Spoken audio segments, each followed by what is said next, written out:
Chapter 779. The rich and clear azure sky hung high above everyone's head. White clouds and thin layers of clouds overlapped and dotted the sky. They were like lambs running in the blue wilderness. It was overwhelming, but it also gave people an indescribable feeling that was different from reality. Around him, on the thin wires, a few sparrows suddenly flew up and landed there.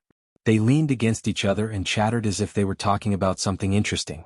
From time to time, they would dance in a circle under the sunlight as if they were enjoying something. If they had expressions, their faces would definitely be filled with a satisfied and big smile, right? Asuna walked out of the school with a bouncing posture. Her uniform and her movements made her look like a young and beautiful girl. She didn't have the gentle temperament of a young woman in Sao.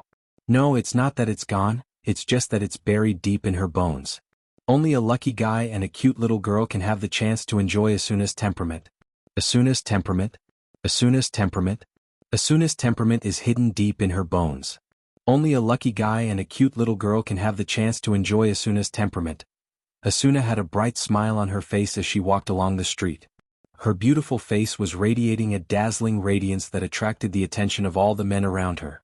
Asuna, on the other hand, was enjoying the scenery around her as she walked along the street. The wind was still as gentle as ever, and the noise of the students after school spread to the scene bit by bit. Asuna's body and mind were immersed in this ordinary scene. She even started humming a song. This kind of noisy and ordinary scene can't be replicated in Sao no matter how skilled Kayaba Akihiko is. Just like in Sao, Asuna, Wu Yen, and Yui lived next to their home for a year. It's also impossible to replicate the beautiful scenery in the real world. Both worlds are worth Asuna's attention. Asuna still feels like she's in a dream. She can't believe she's back in the real world. That's why she cherishes her time here. But sometimes, Asuna couldn't help but recall her memories in Sao. Usually at this time, Asuna would have a smile on her face that would make the men around her unable to react for a long time. Asuna is glad that she met Wu Yen in that world. Wu Yen gave her so many wonderful memories and made her life in this world more colorful than it already was. Without Wu Yen, Asuna couldn't imagine what would happen to her life in Sao. She couldn't even imagine what would happen to her if she didn't have Wu Yen by her side. Asuna's heart couldn't help but melt at the thought of having a house in this world that was exactly the same as the one in the forest on the 22nd floor of Aincrad. She also had a loving husband and an adorable daughter. She was so happy that she couldn't help but feel her heart melt. Of course, other than bliss, Asuna also felt bashful and confused. Bashful because, in the real world, Wu Yen is only her boyfriend. But just like what Liz said, she couldn't leave Wu Yan's embrace. She couldn't stop thinking about how she could return to her old life and be Wu Yan's wife. This urge to marry Wu Yan made Asuna hide under her blanket in the middle of the night. She would toss and turn while rubbing her pillow. As for their doubts, they are doubtful of Wu Yan's inhuman methods. Why would Yui, an AI, appear in the real world?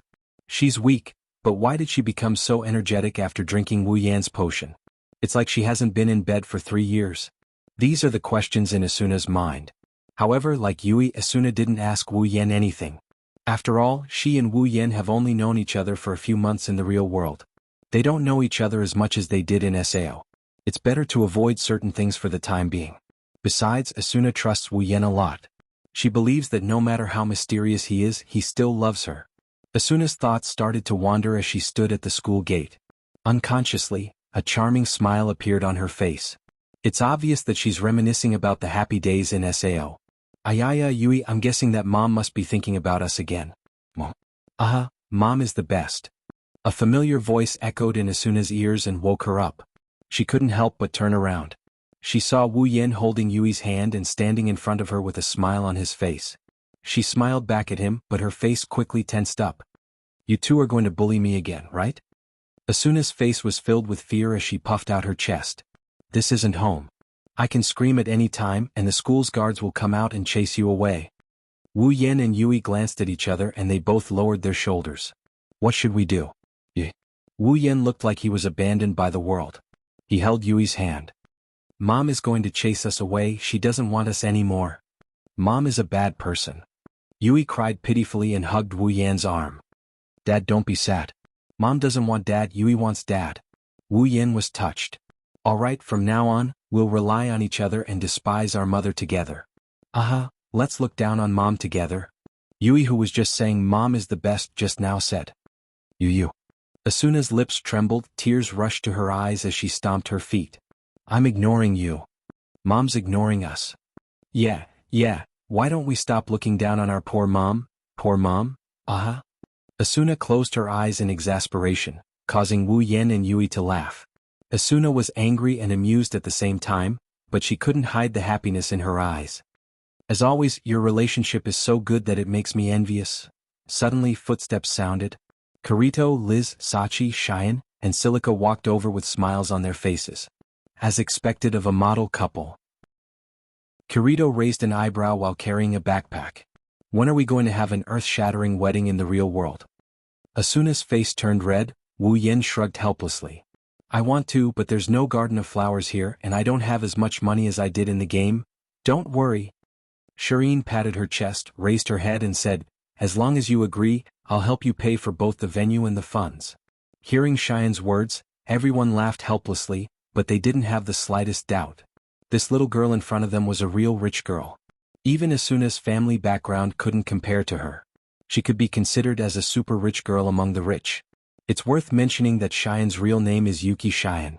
She's also a distant relative of Asuna's family. Yuki Cheyenne's father has helped her a lot. Of course, the daughter of a rich family also had her own troubles. This could be seen from the two fierce-looking bodyguards who got out of a super luxurious car not far from her. Hey, don't tell me you're going to bring them with you? Everyone looked at Cheyenne speechlessly. Sachi and Silica hid behind Wu Yen. Cheyenne hurriedly explained. Of course not. Cheyenne immediately said to the two bodyguards. You guys can go back first. Yes, miss. The two bodyguards respectfully saluted, then hid in the car and drove away in a whirring sound, stirring up a cloud of dust. Everyone coughed until they choked. When the dust dispersed, they looked at each other and couldn't help but laugh. Chapter 780. Oh, we're here. Arriving at the entrance of a bar, he looked at the signboard and turned around to smile at the crowd. This should be the place. Seriously, why did you open a bar in a place like this, Agile? Cheyenne held Sachi's hand and complained. It's like an alley filled with criminals. I'm a little scared. You're scared of criminals? Liz couldn't help but laugh.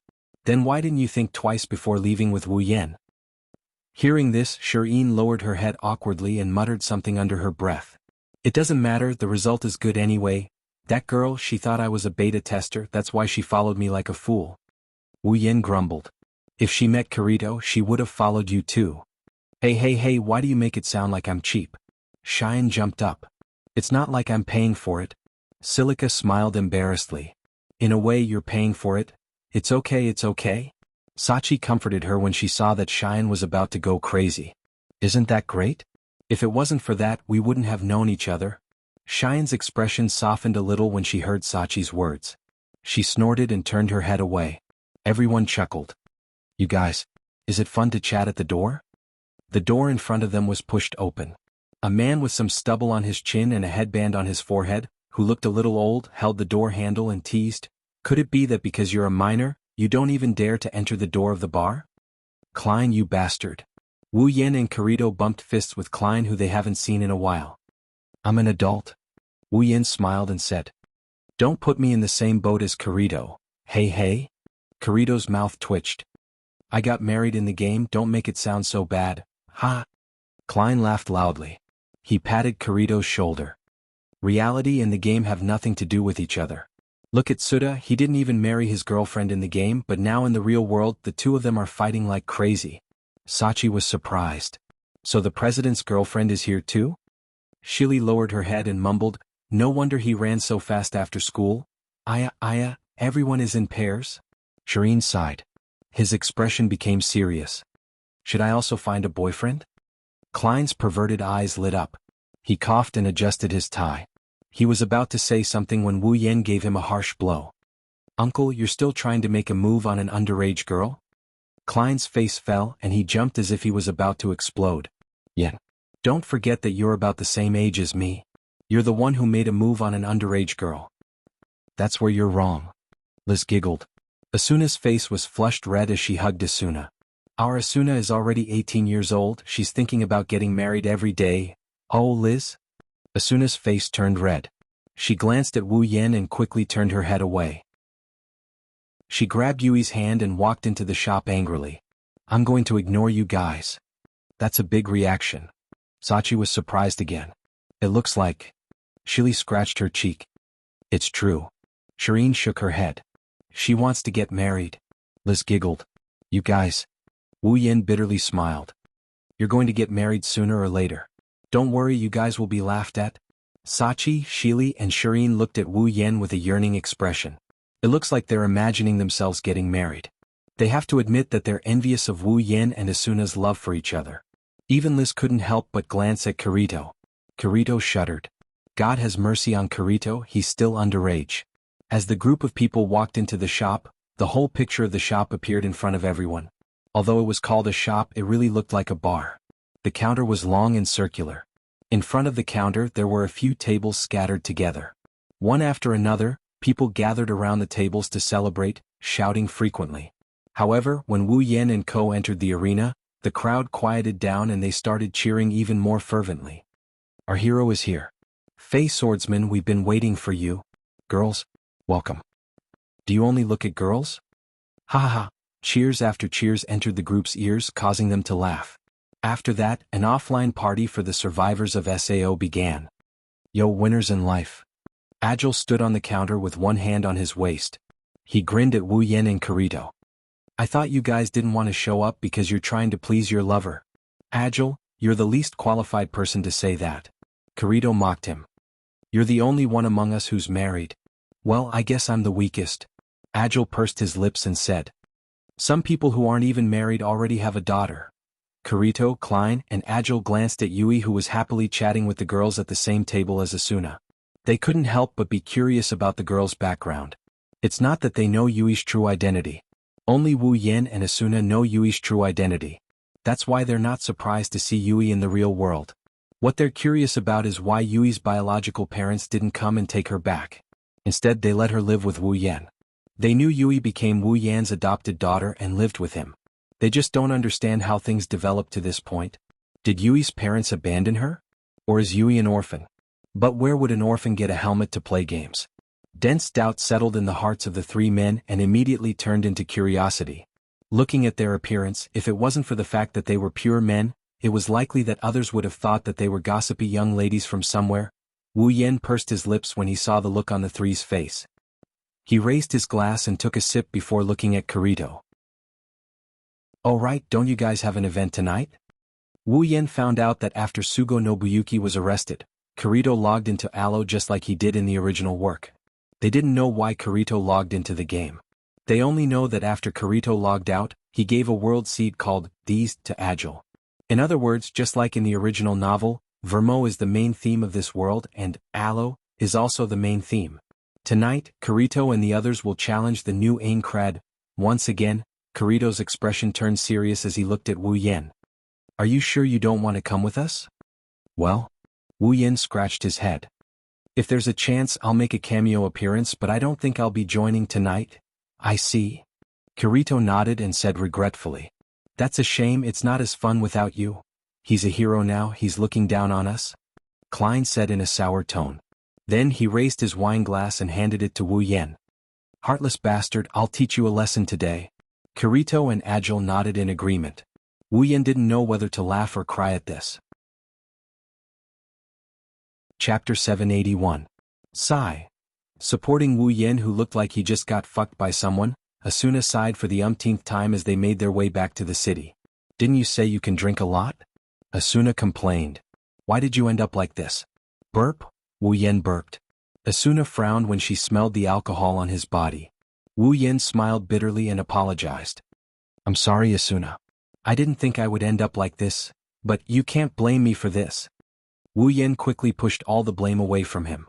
I don't know what drugs those bastards from the Knights of the Blood Oath have taken, but they're drinking so hard that they're taking turns to fight. How despicable. Asuna pouted. She knew Wu Yan's current predicament was partly because of her. Asuna didn't blame Wu Yen too much. After all, this kind of situation is similar to when the husband is drunk and the wife is busy taking care of him. It's a bad situation, but it's a heartwarming scene. Therefore, Asuna could only mumble to herself. Seriously, you should think about the consequences next time. Even if you don't care, you should think about Yui. How are you going to take care of Yui when you're like this? Yeah, that's true. Wu Yin helplessly tilted his head, trying to get it to think better. Luckily they're here. Otherwise, with my current state, Yui would be starving tonight. Asuna blinked and chuckled. Luckily they seem pretty happy. They said they wanted to sleep with Yui in the real world for a long time and now it's happening. Wu Yin shrugged in disdain. I think she probably wants to use Yui as a pillow. Girls have no resistance to cute and pretty things. Asuna's expression turned dangerous. Her nasal voice was also dragged out by her for a long time. Don't make it sound like all girls are cliché. Is it cliché to like cute and beautiful things? Wu Yin said thoughtfully, then I'm really a bit cliché. What did you say? Asuna's ears twitched like a rabbit's ears as she looked at Wu Yin with a half smile. You mean you also like cute and beautiful things? That's right, like someone like Celica? Hurry up. Wu Yan's mouth twitched. By the way, why are you talking about girls? Asuna snorted and turned her head away, but her chestnut-colored eyes were still fixed on Wu Yan. You really don't have any self-awareness. The sour taste in Asuna's words hit Wu Yan's face, making Wu Yan's eyebrows twitch. He didn't know whether to laugh or cry. I know I'm a playboy, but I really don't have too many girls here. Even I can't believe I'm that shameless, so why is there a topic of jealousy? I say, Asuna. His drunkenness has mostly dissipated. Wu Yan straightened his back, but he leaned his head on Asuna's body, looking very intimate and flirtatious. Did Liz hit the nail on the head? Are you in a hurry to get married? Who said that? Asuna's eyebrows shot up like a cat whose tail was stepped on. What's the point of getting married? Why should I be in a hurry? Do you think I'm afraid no one wants me? Yes. I know Asuna-sama's charm is off the charts. Wu Yin teased, but before Asuna could get angry, he suddenly said something. There's a place I want to go. Asuna was stunned. She asked in surprise, where is it? Well? Wu Yin smiled meaningfully. He pulled Asuna's hand and led her in a certain direction. Follow me and you'll know. Wait. Asuna's hand was held by Wu Yin. She had no choice but to run. After running for about half an hour, Wu Yin finally let go of her hand and stopped. Why you? Asuna huffed as she bent down. She placed her hands on her knees and she glared at Wu Yin with rage in her eyes. Didn't I tell you to wait? Sorry. Wu Yin laughed and he scratched his cheeks. If you don't hurry up, dusk will be over and you won't be able to see what I want you to see. Oh? Asuna huffed. She patted her chest and put her hands on her waist. If you can't satisfy me, I won't forgive you. Don't worry. Wu Yin said confidently, I'll definitely satisfy you. Asuna pursed her lips and asked, then what is it? Wu Yin smirked and put his hand on Asuna's shoulder. Don't blink. Wu Yin slowly moved his body to the side, allowing Asuna to see the scene behind him. Asuna looked at him in confusion, then her body suddenly froze. She covered her mouth with one hand and an expression of disbelief appeared on her face. It was as if she had seen something unbelievable. Her pair of beautiful eyes gradually regained their lost spirit and couldn't sink any further. In Asuna's eyes, half of the sun had already set, and the remaining half was still emitting a dazzling light that shrouded every corner of the place. Not far away, a circular flower bed was casting a long shadow under the light of the setting sun. Flower petals that came out of nowhere were floating in the air like fairies dancing in the air. Beautiful. Beautiful to the extreme. Of course, beauty alone isn't enough to make Asuna show such an expression. What really made Asuna's expression change is that this scene is exactly the same as the scene of her wedding with Wu Yin on the 47th floor of Aincrad. No way. Asuna couldn't believe what she was seeing. She couldn't believe what she was seeing. She couldn't believe what she was seeing. She couldn't believe what she was seeing. Wu Yin held Asuna's hand and slowly walked towards the flower bed. He stopped in front of the flower bed, facing Asuna. Although they aren't wearing formal attire, this scene is exactly the same as when they got married. How is it? Do you like it? Wu Yin looked around and he smiled at Asuna, who is still in a state of disbelief. It wasn't easy for me to find a place like this. There aren't any other flower beds or streets around here, but it's the same here, right? Asuna nodded. Asuna nodded in a daze. Her eyes never left their surroundings. Wu Yin bitterly smiled. He took a deep breath and he took out a box from his pocket. He opened the box in front of Asuna. Asuna looked at the box and in the next moment, her eyes widened to their maximum. She was completely stunned on the spot. Inside the box there is a ring. A wedding ring. The wedding ring we agreed on. Wu Yan took the ring out of the box and held it in his hand.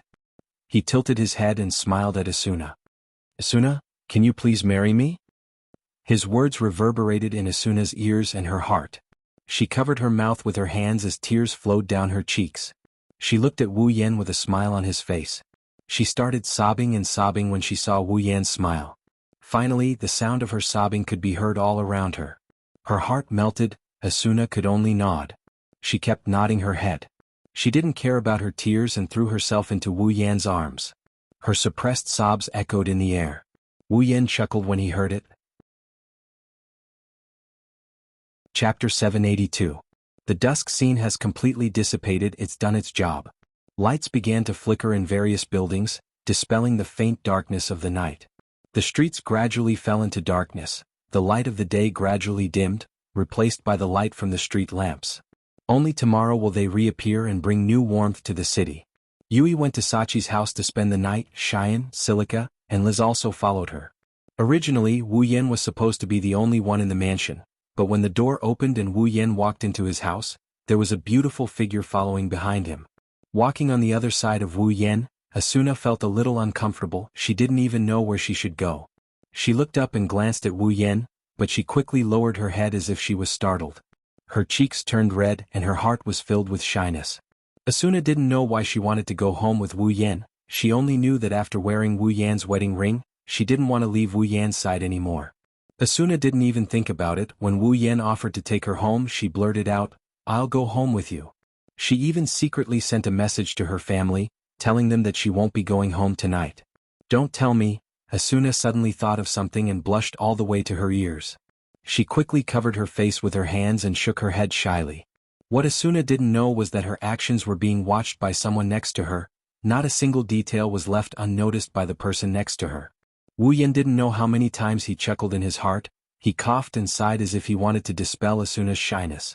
If only it was the same as the time in Aincrad, the proposal would have been great. Whenever I want to get married. Wu Yan wasn't pretending to have such thoughts. After all, Asuna still has her parents in this world. Even though she accepted his proposal, her parents still haven't talked to her yet. Asuna's father, Yuki Shozo, knew a thing or two about Wu Yan. He saw how Wu Yan used some unknown method to wake Asuna up. He also saw how Wu Yan healed her in one night. Yuki Shozo viewed Wu Yan as a hidden VIP. If Asuna asked to marry Wu Yan, Yuki Shozo might not agree immediately, but he would definitely consider it. I believe that the next time they meet, with Wu Yan's heaven-defying skills, it wouldn't be hard to get Yuki Akeso to agree to his request. The problem is Asuna's mother. Asuna's mother isn't as gullible as Yuki Chozo. As a university professor, she has a better eye than Yuki Chozo. Otherwise, she wouldn't have rejected Sugo Nobuyuki, who didn't show any flaws. However, she's a bit snobbish. If you want to marry Asuna, you don't have a good personality or a good family background. Asuna's mother won't easily agree if you don't have a good background.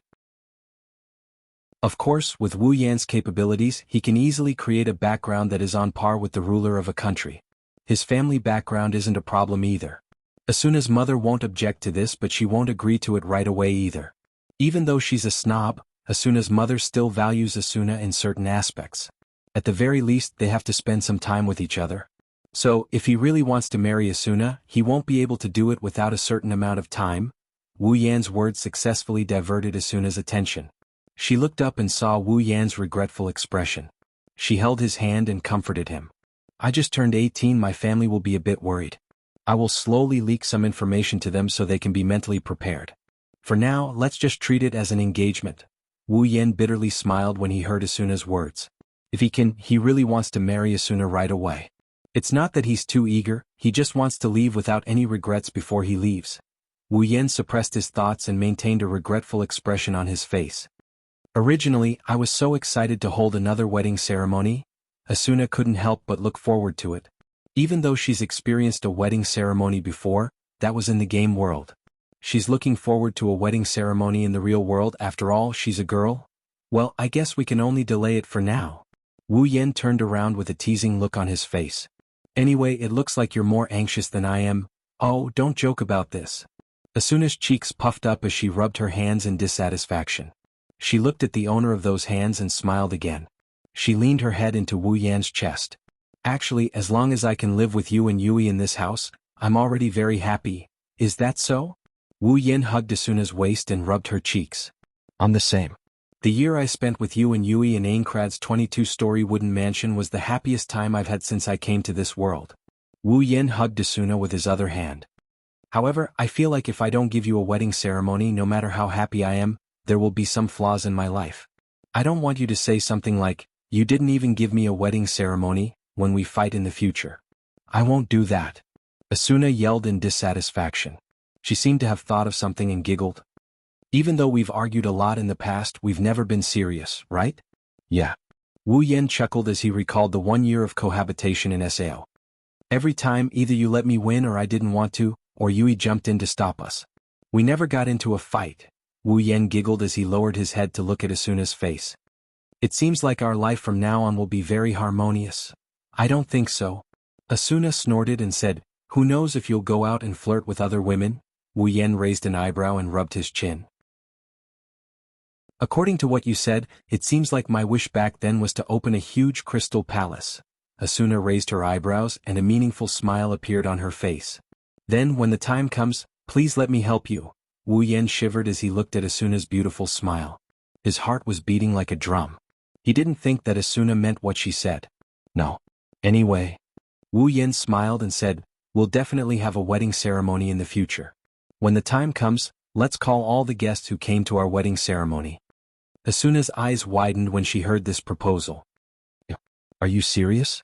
Don't forget, when we got married, there were countless people who came to our wedding ceremony. It doesn't matter, Cheyenne said she's going to help us fund it, we'll help her. Wow. How dare you bring this up? Even if Shireen agrees back then even Commander Heathcliff came to participate. Do you want him to be there as well? Don't make it sound so ominous. It's a wedding ceremony, not a summoning ceremony. Just like that, the two of them hugged each other and exchanged glances. As they talked, the two of them laughed together. They didn't say anything, there's no need for words. Wu Yin hugged Asuna tightly and felt her soft body. Asuna also snuggled into Wu Yan's body and closed her eyes. They both felt each other's presence, the other's presence. Chapter 783. Under the light, the two of them hugged each other in silence. Neither of them said a word. At this moment they could feel each other's presence and their hearts were at ease. Perhaps Asuna subconsciously wanted to seek this feeling, that's why she came back with Wu Yen. Wu Yen could feel her soft and slender body all over his body. Smelling the fragrance on her hair, Wu Yen couldn't help but feel intoxicated. Asuna? Wu Yen called her name in a low voice. He buried his head in Asuna's silky hair that exuded a faint fragrance. His hands became stronger and stronger, as if he wanted to squeeze her into his body. This isn't the first time Wu Yen hugged this seductive body. He hugged her almost every day, they even slept together until dawn. He fully enjoyed her body, but that's only in Sao. At the end of the day, no matter how realistic that world is, it's still an imaginary world. Everything in the game world is programmed, even the players' bodies are virtual. That's why the feeling of hugging Asuna in the imaginary world is completely different from the feeling of hugging Asuna in the real world. Asuna in the imaginary world is also very seductive, but it doesn't feel real. Her skin isn't as hot as it is in the real world. Her scent isn't as intoxicating, even her breath isn't as hot. It doesn't have the fragrance of the real world. Back in the real world, Wu Yen hugged Asuna before. Usually it's just a light hug or a snuggle. But now he's hugging her so tightly that it feels like he's occupying her entire body. This is the first time. Under this stimulation, Wu Yen naturally started to have a reaction. Asuna's arms were wrapped around Wu Yan's back, her body was tightly pressed against his, she didn't move an inch. Asuna has lived with Wu Yen in the game world for a year, she fully experienced his reaction. Therefore, when she felt the strange reaction from Wu Yan's body, her slender body trembled slightly and froze. Her beautiful face slowly turned red. She slowly opened her eyes and looked at Wu Yen shyly. Under Asuna's gaze, no matter how thick-skinned Wu Yen is, he couldn't help but evade her gaze. The atmosphere instantly became a little awkward. Asuna's cherry-red face was on his chest. She could clearly hear Wu Yan's strong and fast heartbeat. It's as if she could feel the evil fire in his heart. The heat was transmitted to Asuna's cheeks through his skin, causing her face to turn even redder. It's completely dark outside the window, the frosty moonlight shone in the living room. Since the two just came back, they didn't have time to turn on the lights. Now, as the two fell silent, the surrounding space began to fall into darkness, blurring their vision. However, Wu Yin and Asuna could feel each other's bodies. Their bodies are getting hotter and hotter. The atmosphere became even more awkward and ambiguous. Finally, Asuna couldn't hold it in anymore and she yelled out in a bashful tone. I'll go back first. Hearing Asuna's words, Wu Yin suddenly became anxious. Without any hesitation, he carried Asuna up. One of his hands went through her thighs and he lifted her up. Asuna screamed and wrapped her arms around Wu Yan's neck. You put me down? Asuna seemed to know what was about to happen. Her face turned red, she couldn't help but close her eyes and kick her legs.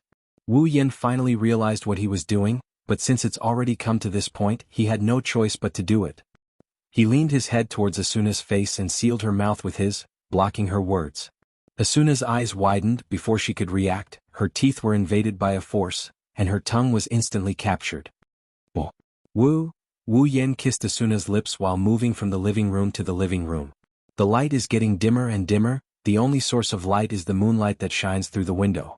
Wu Yan's wine-red eyes shone brightly in the dim room, allowing him to clearly see Asuna's face. Asuna's body trembled as she felt Wu Yan's body getting hotter and hotter.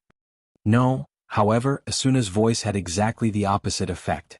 Deep inside Wu Yan's body, the evil fire was getting stronger and stronger, and Wu Yan didn't want to suppress it at all.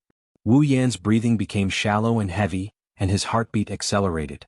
In his vision, only Asuna's chestnut-colored hair and bright red face became the color, and his mind gradually became blank. Asuna's clothes started fluttering in the air. Her clothes started disappearing at an even faster rate.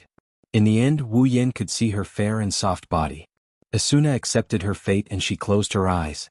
She followed Wu Yan's lead and laid down on the bed. The rather spacious, soft and bouncy bed had beautifully completed its task. Only the quilt was left wriggling on the bed. The sound of panting and moaning intertwined in the air, lingering for a long time without fading away. When the wind and rain stopped, Wu Yin leaned against the back of the bed and exhaled a long breath of hot air. He then looked down at Asuna in his arms. The girl has already lost all her strength because of her lover's constant pouncing. She couldn't bear the heavy burden and fell into a deep sleep. Her breathing was heavy and uneven. Her beautiful face is flushed red, and Wu Yin could see traces of pleasure and pain on her face. Her body was covered in sweat, and a burst of fragrance was emitted from her body. Wu Yin could smell it, and at the corner of her eye, a teardrop was hanging on her face and it didn't fall for a long time. Wu Yan's hand gently slid down her soft back. He looked at Asuna's face and he felt a strong sense of reluctance. If he could, he really didn't want to leave like this. He didn't want to be with Asuna forever. However, the strong longing for the other girls kept urging him to go back. After all, the girls left him in the Spalier world for more than 10 days. Wu Yin hasn't seen them for 3 whole years. He misses them very much. That's why he has to go back. Wu Yin bitterly smiled and shook his head. He gently broke free from Asuna's embrace, got off the bed and put on his clothes. The best way to get the best of both worlds is to summon Asuna and Yui when he goes back. That way they can still be together. It's just that Asuna has just been freed from Sao's death raid, and now she's being summoned to another world that's filled with bloodshed. That's just too cruel. Once his life stabilizes, he will summon Asuna to his side. Fortunately, the next time they met, Asuna had only just opened her eyes. After putting on his clothes, Wu Yin reluctantly kissed Asuna's forehead. Wait for me. Chapter 784. Spalier World Academy. Hinajiku, Kotori, and Kurumi sat on one side of the table. Ikaros, Astria, and Toka looked at them with a confused expression. Only Flandre-chan and Yoshino were having fun. They giggled from time to time. Hinajiku and the other 2 girls looked at each other before looking at the opposite side. Fei Fei was holding the night elf in her hand with a serious expression. She had been staring at the 3 girls for quite some time without saying a word. The atmosphere in the air seemed to be a bit heavy. The girls didn't stay in their villas. Instead, they came to the headquarters of Deadly Forest led by Fei Fei. They were called here by Fei Fei. They seemed to be discussing something important. After a long while, Kotori raised her head and looked at Fei Fei with her red eyes. Her brows furrowed as she asked in a serious tone, "Senpai, can you confirm the authenticity of this information?" Yes. Only Kotori's voice could be heard in the large living room. The other girls didn't say anything because in the absence of Shokuho Misaki, as the commander of Ratatosker, Kotori was definitely the best leader among the girls. Yes. Feifei nodded. She looked at the red tea on the table but she didn't want to drink it. Kotori and Chuju frowned when they saw Feifei nodding. What? It wasn't Kotori's voice. It was Kurumi. She had waist-length black hair, a pair of long bangs and a pair of wine-red eyes. She had a casual expression on her face, and she looked like a high-class person. As far as I know, be it in the past or present. No matter how outstanding our performance is, the council doesn't seem to have any intention of restricting us, right? Kurumi glanced at Feifei with her long and narrow wine-red pupils. She tilted her head and chuckled softly. Her eyes curved into crescent moons. She was so beautiful that it was suffocating. But Kurumi is behaving like this. However, Feifei held her breath in her heart. She knows how this girl, who appeared in the group out of nowhere, tormented a male student who flirted with her to the point where he couldn't even bear to look at her.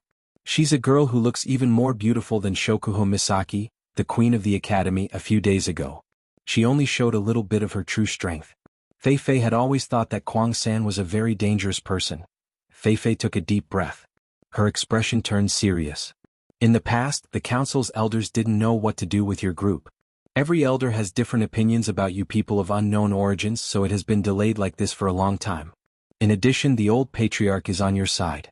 So far, not many people have come looking for trouble with you. But it's different this time? Feifei's serious face showed a hint of helplessness.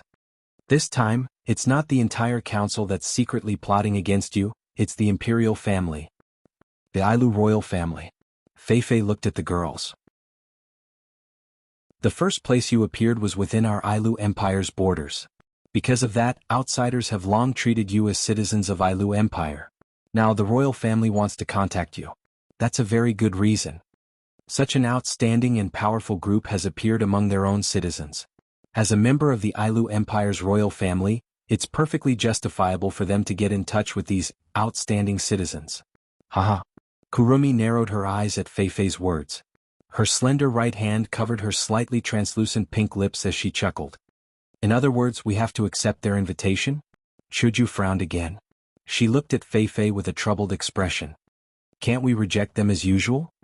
Feifei bitterly smiled. Of course you can reject them. You aren't part of the royal family and you have enough strength to warrant their attention. If you reject them, the royal family won't provoke you. But the problem is it's not just you. Even the Baruba Empire, Fea Empire's royal family and the other 3 great houses have been invited. The 3 great empires and the 9 great houses are all here. Think about it, how will they view you? Kotori raised her head at Feifei's words. Her red eyes flashed with contemplation. She lazily leaned back in her chair and unwrapped a treasure. She put it in her mouth and replied. Indeed, it would be too arrogant of us to reject them, but... Chuju was a little worried.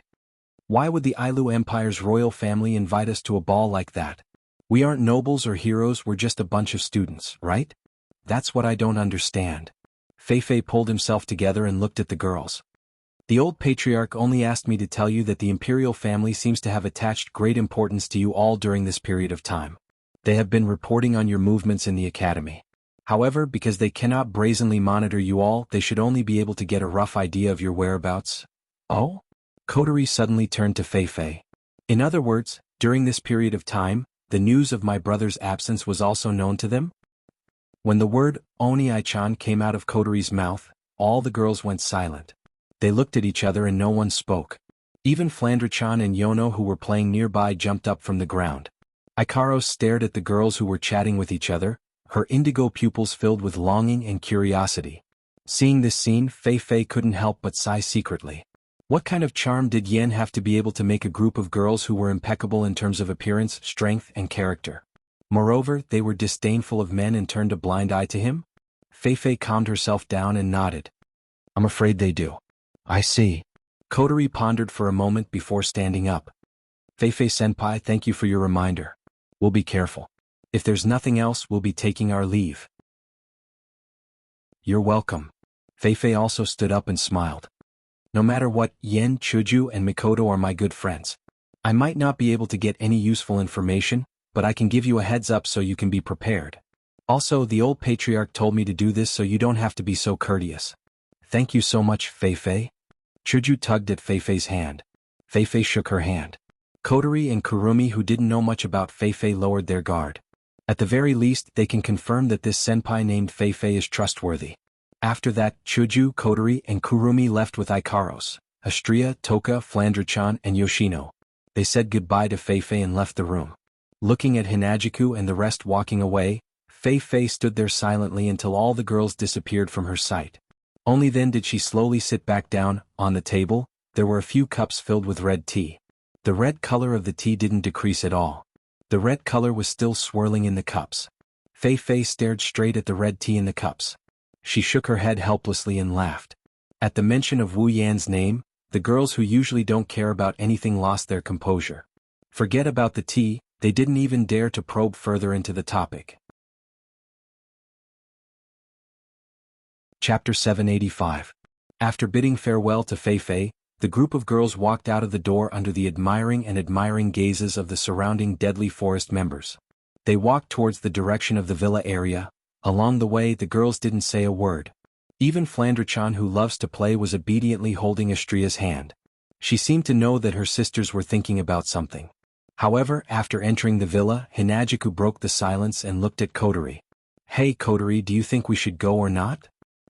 The young ladies shifted their attention to Kotori. It was apparent that they had decided to let Kotori, who was a leader, make the decision. Kotori didn't hesitate. She lowered her gaze and grabbed the pearl in her mouth. "Of course we have to go. Otherwise we might get into trouble. The problem is..." Kotori looked around at the girls. "If we are going, it would be best if we can verify Feifei Senpai's information. We need to know why the Ailu imperial family suddenly paid attention to us and why they invited us to the ball." Hinajiku and Kurumi both narrowed their eyes and nodded seriously. Hinajiku added, "I have a feeling this ball won't be as simple as it seems." Kotori fell into silence. Along with her silence, the atmosphere between the young ladies fell into silence. Kotori pulled herself together and waved her hand when the entrance of her mansion appeared before her. "Regardless, let's think of a way to gather information.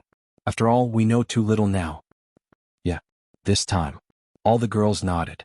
After making a preliminary decision, the expressions on their faces began to relax. Seeing this, Astria, Toka, Flandre-chan, and Yoshino, who tried their best to hold back, sighed in relief. They didn't understand the importance of this ball. They just didn't like the heavy atmosphere. With their brains, they naturally felt that as long as they were happy, everything would be fine. And so, after regaining their spirits, the girls came to the entrance of their villa and pushed the door open as if nothing had happened. However, the moment the door was pushed open, Ikaros, who was silent with her head lowered, abruptly raised her head. Her indigo pupils flashed with a ripple that was different from the calm before. Then, under the astonished gazes of the girls, Ikaros actually spread her wings and rushed into the villa's hall. "Ikaros!" the group of girls exclaimed, but before they could react, Ikaros had already rushed into the villa's living room. The girls looked at each other and quickly followed. But not long after, when everyone arrived at the living room, their footsteps came to a halt. They couldn't move an inch, they were all frozen in place, the expression on their faces also froze. In front of everyone's eyes, the entire hall was filled with Ikaros's feathers. They floated down like a feather, covering the entire hall. At the table in front of them, a figure was lying on his stomach, snoring loudly. Beside him, Ikaros's two small hands were resting on his body.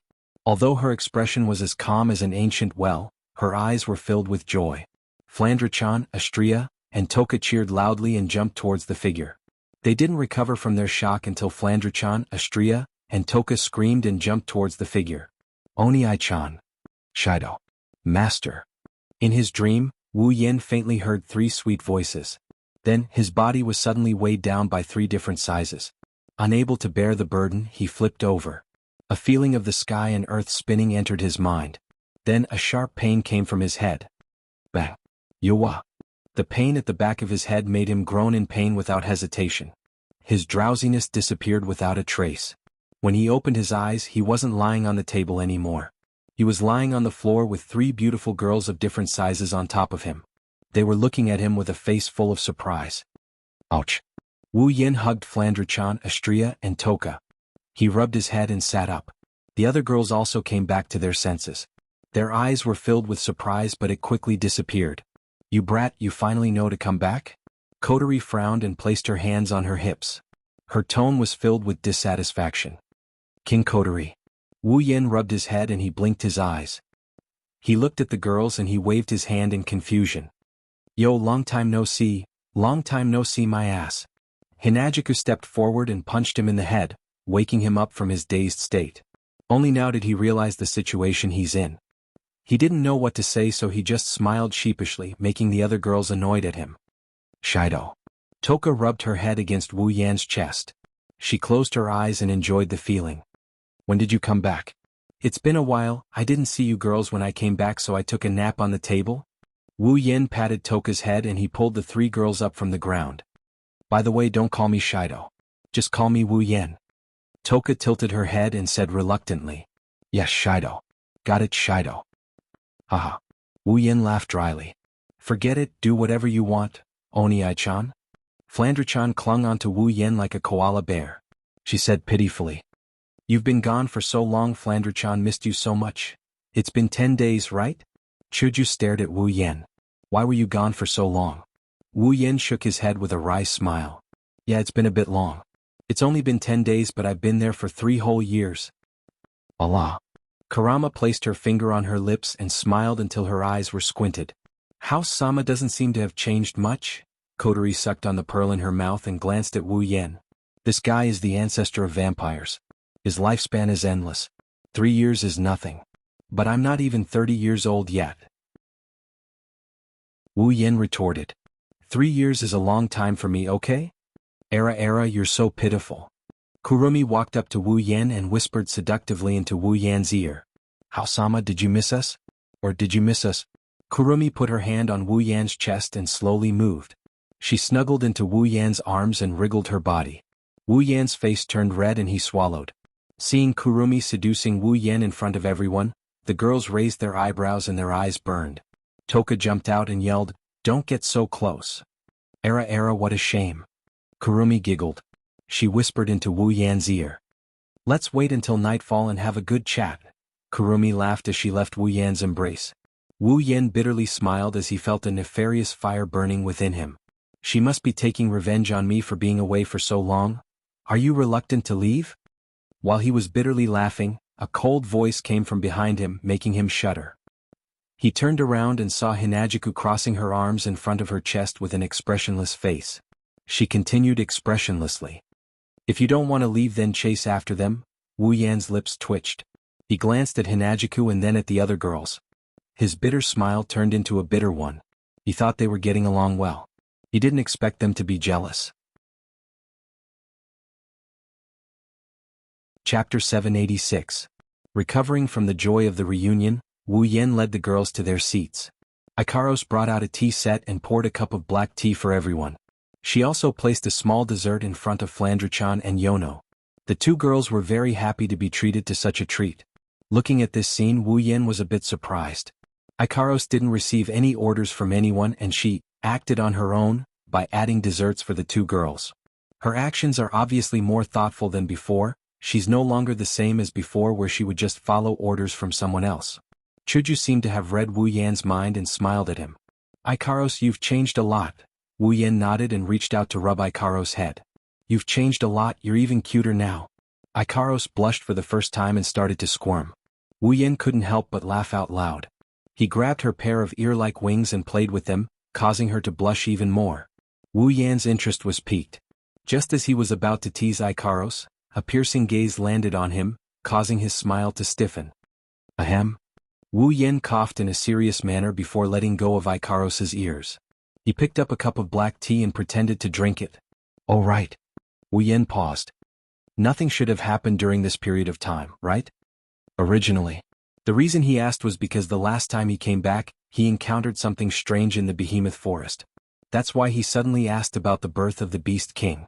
After all, he was gone for less than a day, Spalier world time, and this time he was gone for 10 days. It's not strange for him to ask such a question. However, when Wu Yan finished speaking, the girls who were trying to impregnate Wu Yan with a single stare suddenly quieted down. They looked at each other and lowered their heads. Wu Yan furrowed his brows and placed his cup back on the table. What's wrong? Did something really happen? The girls looked at each other again before focusing their attention on Kotori. It was obvious that they wanted her to come out and explain the situation. Kotori stopped licking the pearl for a moment and glanced at the girls in annoyance. She looked at Wu Yan. Actually, it's not really. Kotori pondered for a moment. She seemed to be choosing her words carefully. Recently, the Ailu imperial family seems to have some ideas about us. Wu Yan flinched. Ailu Empire's royal family? Did some idiot take a fancy to you and want to take you as his mistress? The serious expressions on the girls' faces all crumbled in an instant. Kotori even bared her little canine teeth, grinding them fiercely as if she wanted to bite through something. His eyes filled with resentment kept glancing at Wu Yan's body. Wu Yan laughed dryly. He quickly straightened his face. What's going on? Umph. Kotori pouted. If we know what's going on, we won't be so frustrated. We heard about it from Feifei. Chuju said. Feifei called us over and told us that the Ailu imperial family seems to be plotting something. She got the news from Lei Wang. Wu Yan lowered his head and rubbed his chin. You're saying that the imperial family's plotting has something to do with us? That's what Feifei said. Chuju shook her head. She said that the imperial family has been keeping an eye on us. Even though they didn't do it openly, Lei Wang thinks that the imperial family is plotting something against us. I see. Wu Yan took a deep breath, his expression tensed up. Our relationship with the imperial family isn't that bad, right? Yes, to be precise, she's not bad at all. Kotori waved the lollipop in her hand and said, Princess Sylph has been feeling grateful towards all of you ever since the incident with the Beast King. She thinks you guys have taken care of her, so she treats us very well in the academy. Hinajiku thought for a moment and nodded.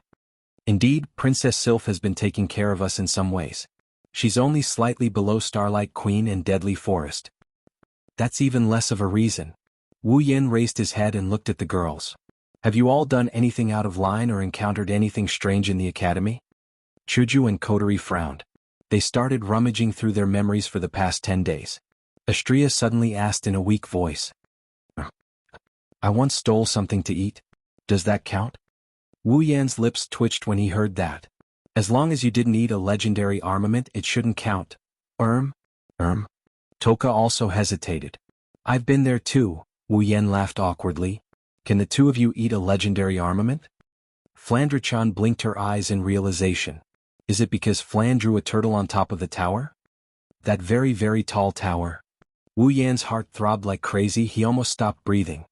Don't tell me it's the arena tower? Flan doesn't know. Flan only knows that there are a lot of people fighting in there. That's it. Wu Yan seemed to have lost all his strength as he slumped down on the table and raised his hand. Think about it carefully. Is there anything that is very strange or very excessive? What a strange thing.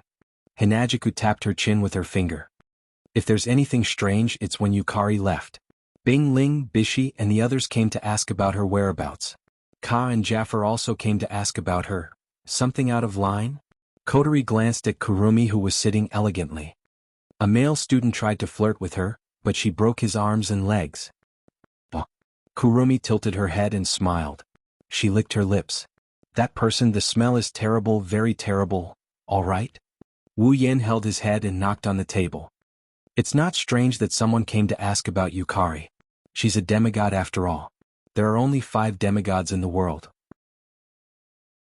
It would be strange if no one paid attention to the 6th one. The fact that the council didn't come to ask about her is already very patient. As for the one who tried to molest her, Wu Yan looked at Chuju seriously. Where is his address? What? Hinajika didn't answer but instead asked, do you think the problem lies with him? But he's just an ordinary student, and he's a new student who just entered the school. He's not well informed, and that's why this incident happened. Do you want to investigate him? If it's necessary, we can't miss out on any information, Wu Yan said. The other girls nodded in agreement. However, the words that came out of his mouth made the girls fall to the ground. I'll break his 3rd leg after I find out he's not involved. You. Chuju, Kotori, and the others were speechless. Ah la la. Kurong-san's eyes turned into crescents as she smiled. Haosama, are you jealous? I'm so happy. Hey. Wu Yan straightened his back and he put on a righteous face. Am I that petty? The girls looked at each other and they nodded at the same time. Wu Yan shrunk his head a little. All right, you're a little? Haha. The girls couldn't help but laugh. Kotori then said, that's right. I don't know what the royal family is planning, but they've invited us to a ball tomorrow. How about it? Shall we go? Chapter 787. The next day, inside the main hall, all the girls woke up. They sat in the corner of the hall and enjoyed a rare breakfast. It's not that they don't eat breakfast, it's just that their minds aren't focused on the food. Even Astria and Toka looked a little distracted. They're not as lively as they usually are. This is due to the absence of a certain someone. Today, although there was nothing different than usual, and the one they cared about was still sleeping in his room, the moment they thought that he was right beside them and would appear in front of them soon, the air seemed to be more lively. As a result, they felt spirited as they chatted and laughed while eating breakfast. Of course, not all the girls are present. A certain arrogant girl with 2 ponytails came to Wu Yan's room while everyone was enjoying their breakfast. Kotori barged into Wu Yan's room without any hesitation. She pushed open the door and saw Wu Yan sleeping like a dead pig on the bed. Her red eyes were filled with resentment. Seriously, no matter which world we are in, when will you change your habit of sleeping in? Kotori sighed, the black ribbons on her head fluttered with her movements. She walked over to Wu Yan's bedside and she pulled the edge of the blanket with all her might. Get up. Get up. Oni-chan. Normally, Kotori would only call Wu Yan by his name when she's in commander mode. She would only call him Oni-chan at certain times. This is her arrogant side. However, after coming to this world, Kotori wasn't used to the name Wu Yan. Perhaps she used to call Wu Yan by his name because she named it herself. That's why Oni-chan became Kotori's nickname for Wu Yan. Even though she seems a little reluctant, it's a good thing for Wu Yan. However, Wu Yan didn't enjoy being called Oni-chan anymore. The only thing he felt was pain. Wasn't it painful to have someone tug at his blanket while he was sleeping, and there was a buzzing sound beside his ear? Wu Yan didn't know about the others, but he himself was in all sorts of pain. His body that was wrapped under the blanket pulled tightly, unwilling to get up, groaning and groaning could be heard from inside. Don't let me sleep for a while more. Kotori clenched her teeth and yelled, Get up now. Everyone's up, you're the only one left. It's not like you're going to die without me. Wu Yan muttered. It's not like you're going to die without me. What are you throwing a tantrum for? Seeing how Wu Yan refused to get up like a corpse, Kotori clenched her teeth and she crawled onto Wu Yan's bed. She pulled up the blanket again. Get up. Kotori didn't notice it at all. In the past, she would only do something like this when she's in her younger sister mode. Her usual method is to kick the other party and end it once and for all. Wu Yan, who is still praying for more sleep, didn't notice the change in Kotori. Otherwise, he would be overjoyed. All he wants to do right now is to stay in his bed. He wouldn't even open his eyes if he had to. Sleep for a while more, just a while more. After saying that, Wu Yan went silent again. Other than the sound of his breathing, there was no other sound in the bed. Kotori raised her hand in anger. Burn the camel. Wu Yan shuddered. His heart skipped a beat. Is this Kotori really going to use an angel to wake me up? With that in mind, Wu Yan peeked outside the blanket. He saw a red light flashing from Kotori's body. He was scared out of his wits. F***ck. Wu Yan jumped out of the blanket. You really want to use an angel to wake me up? Kotori snorted. She lowered her hand and the red light around her disappeared.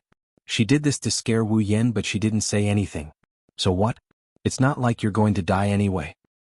But it's gonna hurt. Wu Yan grumbled. Who would use a cannon to wake someone up? I am. Kotori glared at Wu Yan. What are you waiting for? Get changed. Wu Yan pursed his lips. My little sister Kotori is cuter. Her voice is so sweet when she wakes me up. Plus. Just as he finished speaking, an ice-cold gaze swept over his body, as if wanting to slice off a piece of flesh from his body. What did you say? Nothing. What? Wu Yan yelled like a child throwing a tantrum. He narrowed his eyes and looked at Kotori. Then he said something else. Don't piss me off. If you piss me off, even I'm afraid of the consequences. For example, punishment? Kotori paused for a moment. Then she recalled what the so-called punishment was. She wanted Wu Yan to break into Toka's bathroom. Kotori set him up, but he saw through it. Of course, that was when she was in her little sister mode. If she was in her commander mode, there's no way Wu Yan would see through it. Wu Yan also gave Kotori a punishment. He forced a kiss on her. Kotori blushed. She looked at the smug Wu Yan and raised her hand again. Scorch the devil, camel? Wu Yan knew Kotori would do that. He jumped up and flew to her side. He grabbed her hand and clasped it behind her back. She cried out in pain. Wu Yin guffawed in delight. Little sister, you're too outdated. Don't you know the same trick is useless against the Saint Seiya? No, a vampire? Kotori glared at Wu Yin and struggled. Let go of me. Wu Yin raised an eyebrow. He didn't let go of Kotori. Instead, he leaned his head on her shoulder and blew into her ear. Kotori's struggling body stiffened up. Wu Yin inhaled deeply and he said in an intoxicated manner. Kotori's scent, it's been 3 years since I last smelled it. Kotori felt her blood rushing from her chest to her neck and up to her cheeks. It only stopped when it reached the top of her head. Her entire face was dyed red by the blood. Let go. Kotori's body trembled. Her voice weakened. Wu Yan's breath made her ears redder than any other part of her body. Her cheeks were red and her legs were weak. Wu Yan acted like he didn't hear anything. He rubbed himself against Kotori like a pig. Ah, it's good to have a little sister. You bastard, what do you think your little sister is? Kotori shouted angrily, but Wu Yan ignored her again. He smiled. My cute little sister, guess what's going to happen next? Ha. Oh. Kotori let out a strange cry, her voice trembling. Is it another punishment? Of course not. Wu Yan chuckled. Before Kotori could heave a sigh of relief, Wu Yan continued. It's cruel to punish a cute little sister. Since Kotori woke me up, give me a good morning kiss. Isn't it the same? Kotori's mind went blank. Wu Yan used this opportunity to pull Kotori into his embrace. He circled his arms around her waist. Kotori's hands were locked behind her back. He reached out and caressed her cheek. Let's begin. Wait. Kotori cried. Big brother, I was wrong. Please forgive me. Wu Yan flashed a radiant smile before sinking into the abyss. How can there be such a good thing in this world? No. Her cry was replaced by a whimper. The last thing Kotori saw was a face that gradually grew bigger. Chapter 788.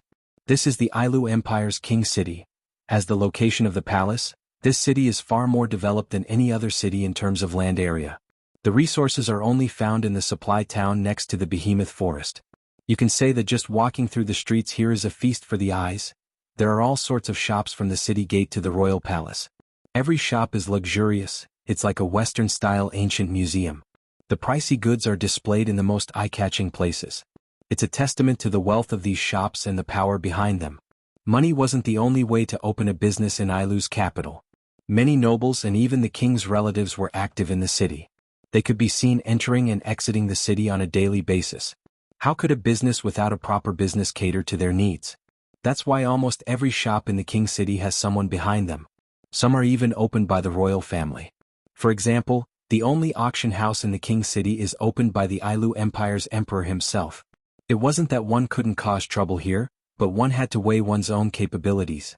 If one didn't have enough background or strength to deter the royal family, one would be courting death by causing trouble here. The knights passing by on the road were usually very bored. If someone could bring them some entertainment, they definitely wouldn't mind playing a trick or two and let them have a taste of the most basic order power of the monarch city. Today, the trading companies in King City were even more prosperous than usual. Some of the precious goods that were hidden in the past were all displayed in their shops, raising the quality of the entire trading company to another level. The prices were also slightly raised when the shops opened today, and almost every trading company was like this. The scale of the knights that came and went was much larger than usual. The strength of the members had also increased by a lot. Every one of them was at least level 6, and the leader was at least level 7. Such a huge change was not only to show the strength of King City to the outside world, but also to restrain the guests who came here today. Some time ago, the Ailu Empire's royal family sent out invitations to the other 2 empires and 9 great houses. They invited the 12 strongest factions in the Spalier world to a ball in the King City. This ball is a gathering of the 12 strongest factions in the continent. In the past, let alone the current era, even if you include the history of the continent, it's still rare. Usually, it's not something that can affect the power structure of the continent. For example, a new house replacing one of the 3 great houses in the empire, or the succession of the emperor's throne. Only such a big event would invite all the strongest factions to a ball. In other words, everyone who was invited or heard about this ball knew that in today's ball, there would be an extremely important matter that was comparable to the replacement of the three great clans, and the inheritance of the emperor's throne. Fortunately, this ball is not a meeting. Usually this kind of ball is only used to announce happy events. At least for the royal family, it's a happy event. Otherwise, this kind of ball would be the Spalier world's most feared hangmen banquet. In the floating square of Royal City, groups of guards escorted the members of the major forces who had come to attend the ball down from their personal airships. Then, they walked toward the palace under the guidance of the royal guides who had been arranged here. They were the pillars of the three empires and the 9 great clans. The clan heads of the 9 great clans were all present. Although the emperors of the other 2 empires weren't present, the outstanding leaders of the next generation were all present. There were also some important figures in their respective forces who were all present. One could imagine how high the level of this ball was. Only the people in these factions know that today's ball isn't just for the 12 strongest factions. There's also a small group. In terms of power, they can't even compare to the smallest family. In terms of strength, they're a small group that they can't help but be wary of. Another airship flew in from afar and slowly landed on the floating plaza. On the deck of this airship, a group led by 4 people came out one after another, waiting for the airship to stop. Among the 4 people leading this group, one has long silver hair and holds a black agile long sword. She's beautiful enough to cause the downfall of a city. The other has long hair but it's black. She's wearing a long robe that looks like a dress. Although her face is a little young, the degree of attractiveness isn't inferior to the former's. These 2 are Feifei and Lulu. Standing behind Feifei and Lulu is Hughes, who hasn't been seen in a long time. He's become the 3rd leader of this group. As for the last leader, it's a middle-aged man. Standing at the front of everyone, the middle-aged man's face is extremely calm and astute. His hands are behind his back like a statue. Even though the wind constantly hit him, it only caused his clothes to flutter. It can't do anything to the tall and straight figure that's like a pillar. His dark eyes are like an ancient well, but there's a flash of light in them from time to time.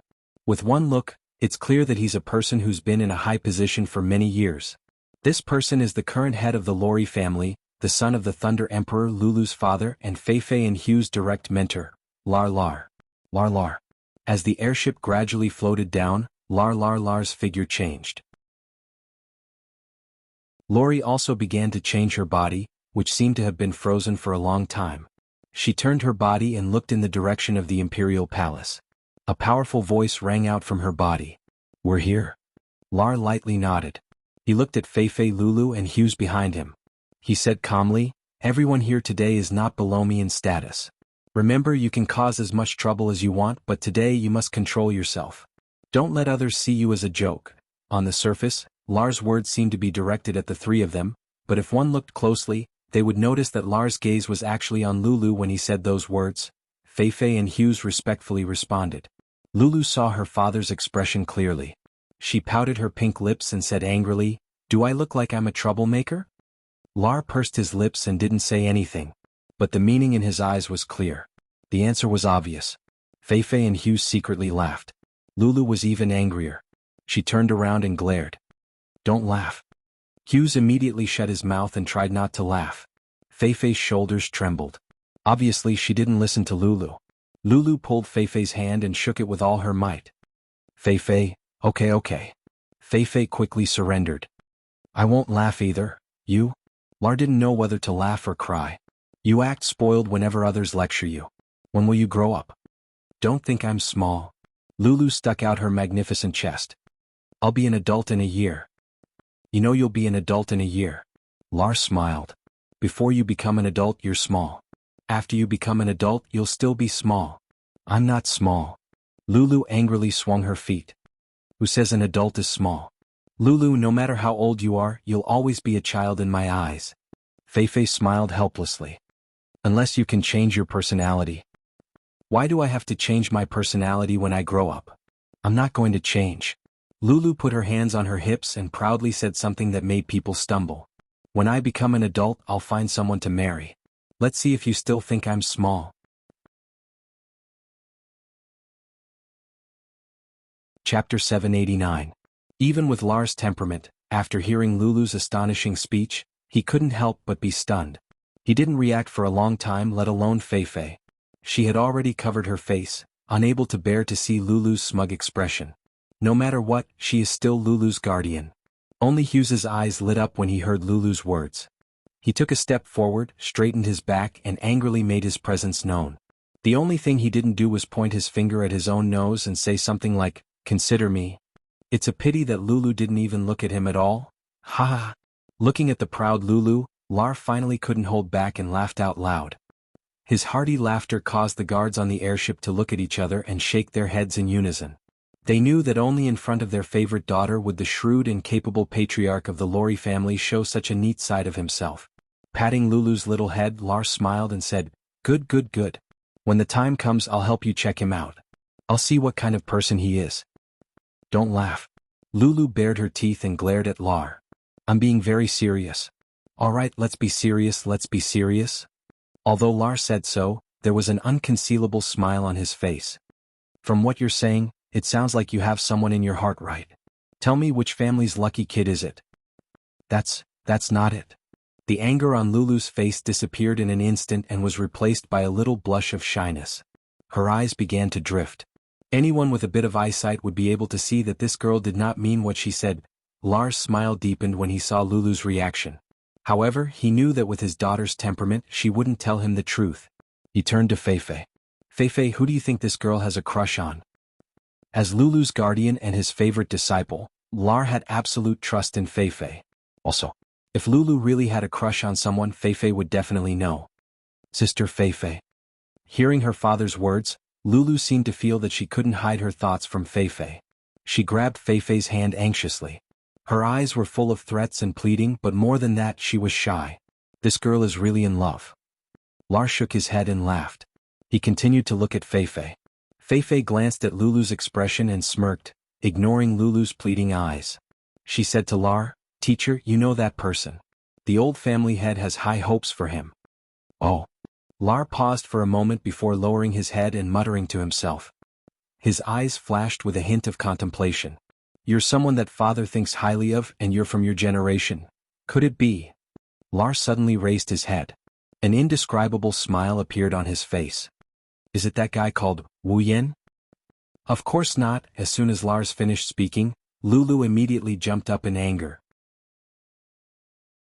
She shouted with all her might as if she was desperately trying to refute him. Unfortunately, Lulu, the thoroughly red expression on her face and her flustered and exasperated tone made her seem like a child whose heart had been pierced, instantly allowing others to see the truth of the matter. "Ha ha." Lar laughed again and rubbed his chin. "Father does have high hopes for that guy. To be able to gain father's favor, he should have something special about him, right? Looks like I need to meet him." Lin Fan sighed. Hearing Lar's words, which sounded like a mother-in-law meeting her son-in-law, Lulu opened her mouth as if she wanted to refute something. However, in the end she didn't say anything. With a red face, she stomped her feet and turned away. "I'm ignoring you guys." It was rare to see Lulu's tsundere look. Lar and Feifei both let out good-natured laughter, but they didn't see that Hughes's face had long since turned green. "Teacher." Hughes couldn't hold back the jealousy in his heart and stood up. "I think it's better to think about it. After all, that person's background is a little unclear." Hughes' words made the atmosphere a little heavy. Lar frowned and seemed to think that it made sense. He began to ponder. Feifei's eyes were filled with dissatisfaction. As for Lulu, she had already opened her mouth. "What right do you have to say that about him?" Like an angry kitten, Lulu pointed her finger at Hugh's nose without hesitation. "So what if his background is unclear? He's better than you by a few hundred times, no, a few thousand times." Hearing this, Hugh's face darkened even more. The jealousy in his heart began to blind his rationality, causing him to laugh coldly. "Is that so? Don't forget he has many women by his side. One look and you can tell that he's a guy who doesn't care about his private life. A guy like that, any random person would be better than him." What he meant was that any random person was better than Wu Yan. If he was pulled out, who knows how much better he would be. In response, Lulu was sarcastic. "Is that so? Then why don't you go and compete with him? Why don't you go?" What she meant was, you're that random person, and you're someone who doesn't even have the guts to compete with. Hughes's lips twitched and his expression changed. He wanted to say, "Fine, I'll go," but he knows that he's not even a special student. He's just a tier 5 and he's not even a special student. He's just saying he's stronger than the strongest student in Silveria World Institute. Wu Yan already defeated Astria. He's not even a special student, he's just a tier 5 guy. Lars spoke up when Hughes was caught between a rock and a hard place. Alright, you guys don't have to argue. Hughes isn't wrong, that kid's background is unclear. But since father values him, he should be trustworthy. Let's observe him for now, father. Lulu gnashed her teeth. Her face was filled with reluctance a moment ago, but now she wants to help Wu Yan. She knows her father well. Once he has made up his mind, other than her grandfather, no one can change his mind. She can only glare at Hughes with anger. She hates him to the core. Hughes lost more than he gained this time. The airship landed on the floating plaza. Lar, Feifei, Lulu, and Hughes led a group of guards down the airship. At the same time, a group of royal family members walked up to Lar's group as if they recognized something. Lord Lar, welcome. No need to be so formal. Lar said calmly. Lead the way, yes. Just as these people were about to bring Lars and the rest of the Lori family members to the palace, a loud whistling sound came from afar. Along with it, a gust of wind swept across the floating plaza. In a moment, everyone on the floating plaza was swept away by the wind. On the floating square, many people were blown off balance by the strong wind. Some of the women's skirts were even blown up by the wind, causing the crowd to cry out in surprise. Jem? Lar frowned. He, Feifei, Lulu, and Hughes all looked up at the sky. Everyone's expression changed. It's a ship. A giant airship. Everyone's eyes gradually widened as the airship that looked like a fortress slowly appeared from the void. It floated in the sky and was exposed to everyone's eyes. It was bigger than any airship and more majestic than any fortress. Its huge size made its metallic body, which was flickering with flowing light, look somewhat sinister. In an instant, it captured the hearts of many people, so much so that many people on the floating plaza lost their minds. The airship that appeared out of thin air was like a helicopter landing. It brought a gust of wind with it as it slowly descended. It's obvious that the owner of the airship is here. Fraxinus. It's an airship stronghold that's been transformed into a noble relic. Finally, after the giant beast's forest appeared again. Chapter 790. That's... Lar and Feifei's eyes twinkled as they watched the airship slowly descend. Lar's eyes were filled with suspicion while Feifei's eyes were filled with joy. They both recognized the airship's owner. It's Yan's airship. Feifei raised a hand to cover her forehead so that she wouldn't be unable to open her eyes due to the strong wind. Lar looked at Fraxinus from afar. He was also shocked. Is that the special airship? Fraxinus only appeared once outside the behemoth forest. Even though it only appeared once, its existence was already known by many factions. It's a war machine capable of killing tens of thousands of demonic beasts in an instant. Not just regular demonic beasts but rank 5 demonic beasts. Such a terrifying existence, even if it was seen by an ordinary person, news of it would spread like wildfire across the Spalier world.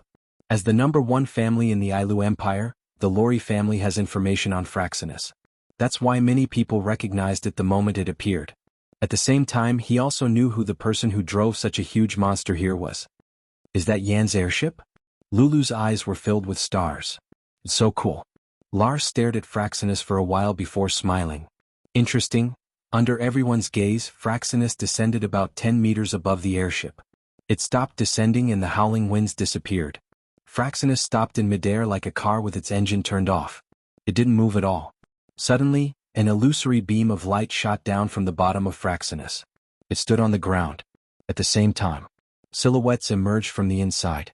After the light beam dimmed, the airship that had attracted countless people's attention also quieted down completely.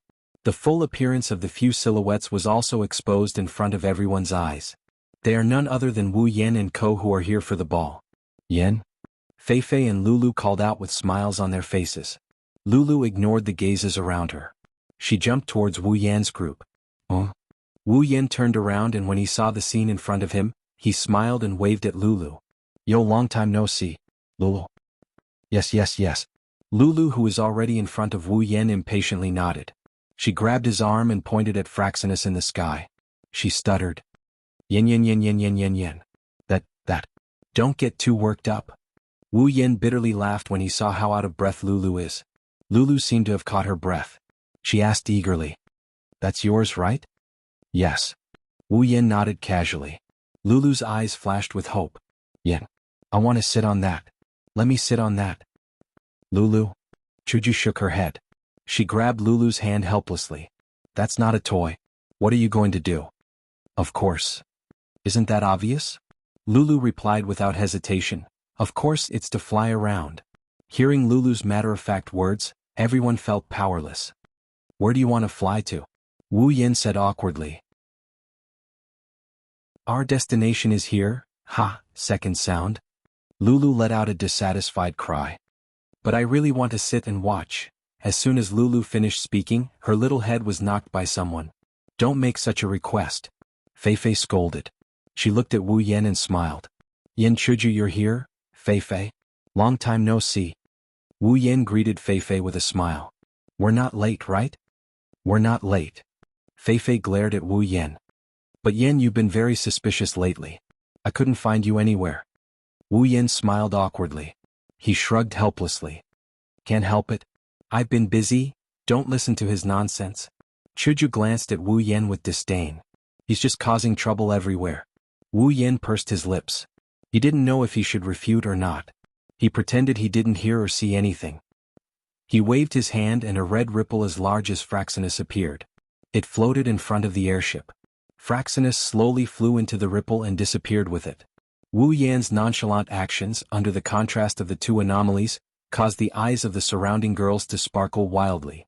Their impression of him deepened by quite a bit. It won't be long before what happened here will spread within their exclusive circle of friends. Lulu looked at the disappearing Fraxinus. She lowered her head in regret. It's gone? I just took it back. It's not like it's gone. Wu Yan didn't know whether to laugh or cry. If you really want to sit on it, you can sit on it when we get back. Oh, right. Lulu's eyes lit up again, the regret on her face turned into joy. She looked at Wu Yan and shouted. It's decided, you can't go back on your word.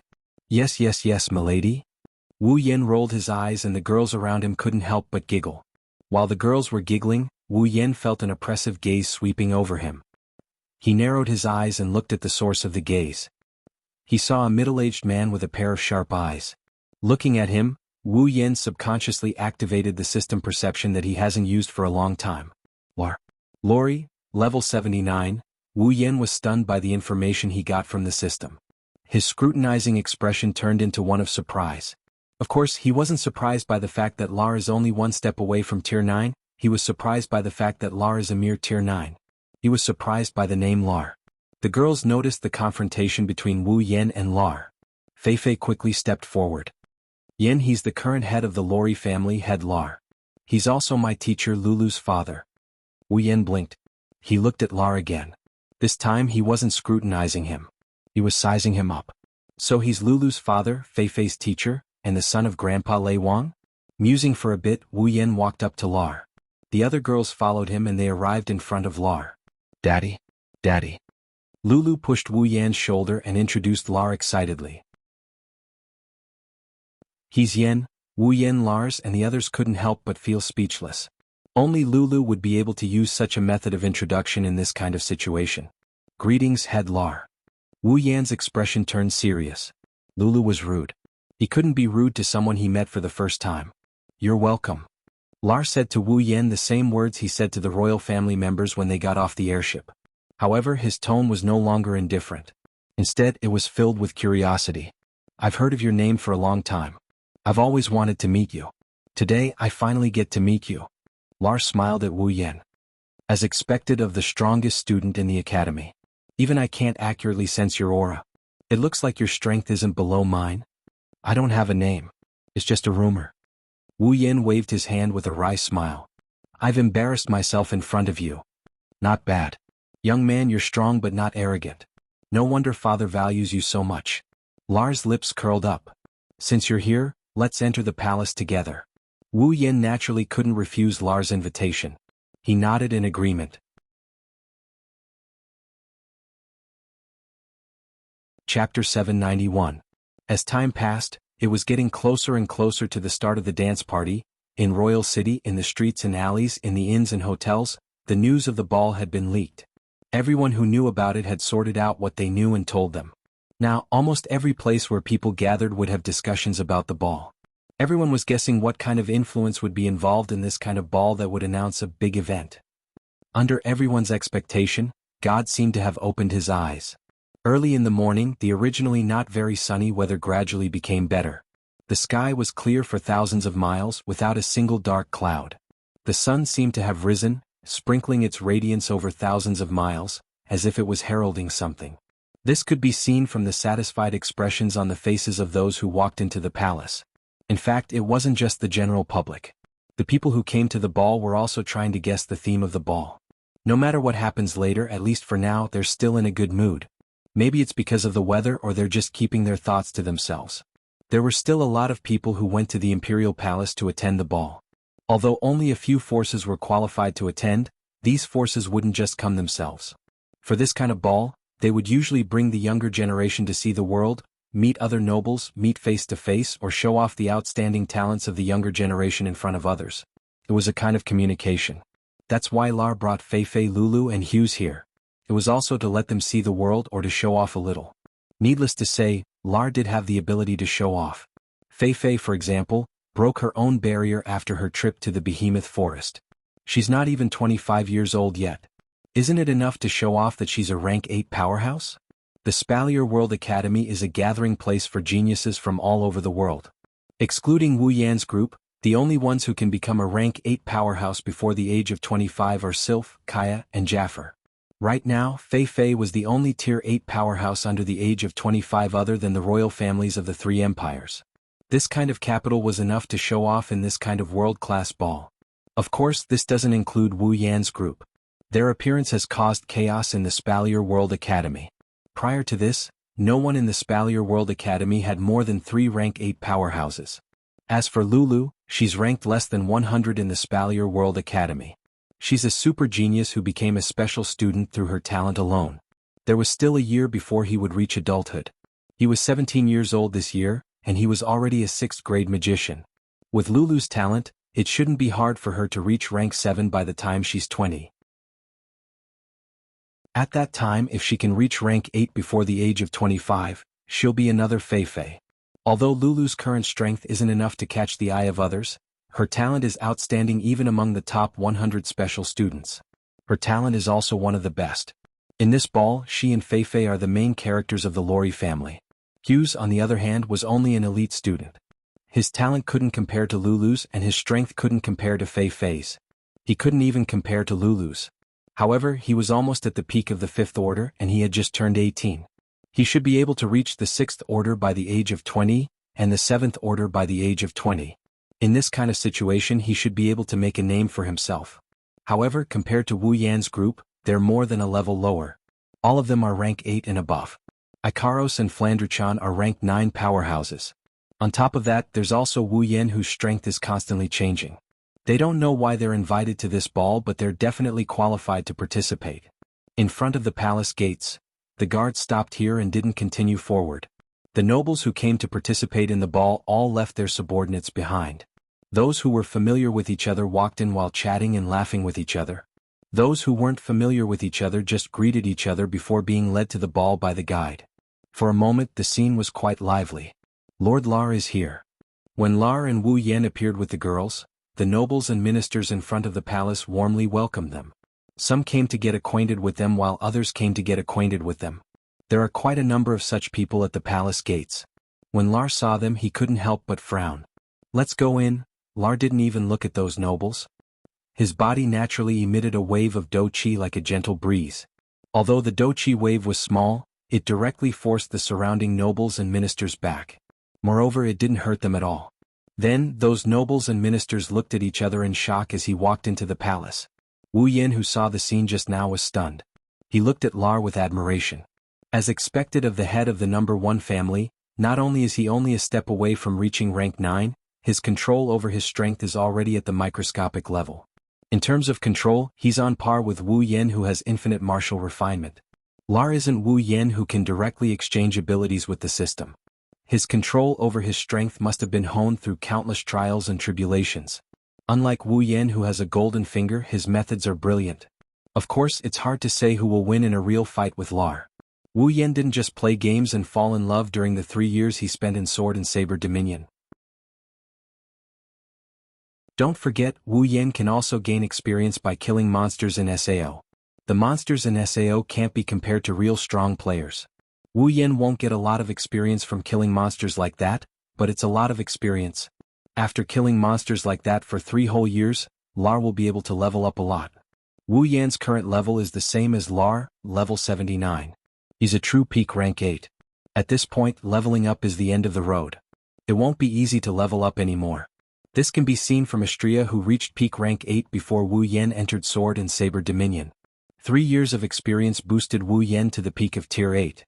Before they departed, Astria was already at the peak of Tier 8. Despite sharing 3 years of experience with Wu Yan, she still hasn't broken through. Ikaros also took a long time to break through to the next tier. One can only imagine how long it would take for her to break through to the next tier. On the way to the ball, people from other factions seemed to have recognized Lar and Wu Yan's group. They started looking at them. It's not that they haven't heard of Wu Yan's clique having a good relationship with the 2 Pearls of Lori family, but they didn't expect them to attend the ball together. Looks like in their hearts, they're going to have to re-evaluate each other's statuses and calculations. After all, a slight move on one part can affect the whole situation.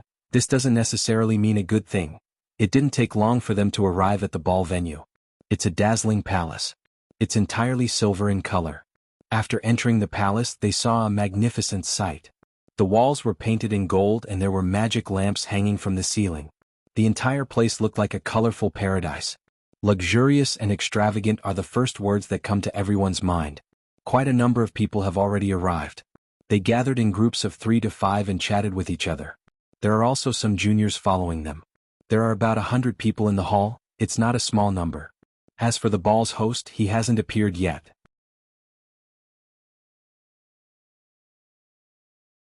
Chapter 793. Wu Yan felt uneasy when he heard Astria, Toka, and Flandrichan's conversation. These 3 girls couldn't really be planning to treat the ball as a banquet, and then have a period of inhumane eating and drinking, right? Thinking of this, Wu Yan couldn't stay calm anymore. He can already imagine how the 3 girls would look at them as if they are magical beasts and country bumpkins if they are allowed to do as they please. Wu Yan stopped Astria and Toka, who were about to rush to the table. He chuckled and he asked them in a careful tone. Are you girls hungry already? Astria and Toka blinked and rubbed their stomachs. They nodded in unison. Yeah, I'm hungry. Cold sweat dripped down Wu Yan's forehead. He couldn't keep his cool anymore. These 2 natural foodies, if left alone, today's ball would definitely become a joke. Wu Yan turned to Chuju and Kotori for help. He hoped they could help him. Chuju and Kotori were also imagining Astria and Toka eating and drinking. Their mouths twitched. They couldn't keep their cool anymore. Chuju sighed and walked over. She pressed down on Astria's shoulder. Astria-chan, can you bear with it for the time being? Sigh. Sigh, Astria complained. What? Why? There's no reason. Chuju said with a troubled expression. But if you do this, Yen will be troubled. Is that so? Astria flinched and she looked at Wu Yan with a pitiful expression. She looked like an abandoned puppy. Master, am I bothering you? Toka sucked on her finger and she looked at Wu Yan with a pitiful expression. Wu Yan cursed inwardly when he saw the teary eyes of the 2 beauties. He also felt his scalp tingling. Wu Yan raised his hand weakly. It's not bothering me. Not bothering you? Toka's expression immediately brightened. Then can we go eat now? I. Wu Yan's back was drenched in cold sweat. He didn't know what to do. Kotori turned around and smiled. What Oniai-san means is, since you 2 are hungry, he wants to cook for you when we get back. Kotori grinned. The eyes of the 2 gluttons lit up as they looked at Wu Yan in anticipation. Really? Of course it's real. Kotori grinned mischievously. She glanced at Wu Yan and she teased him. Don't you think so? My cute Oniai-san. Ahaha. Wu Yan laughed dryly.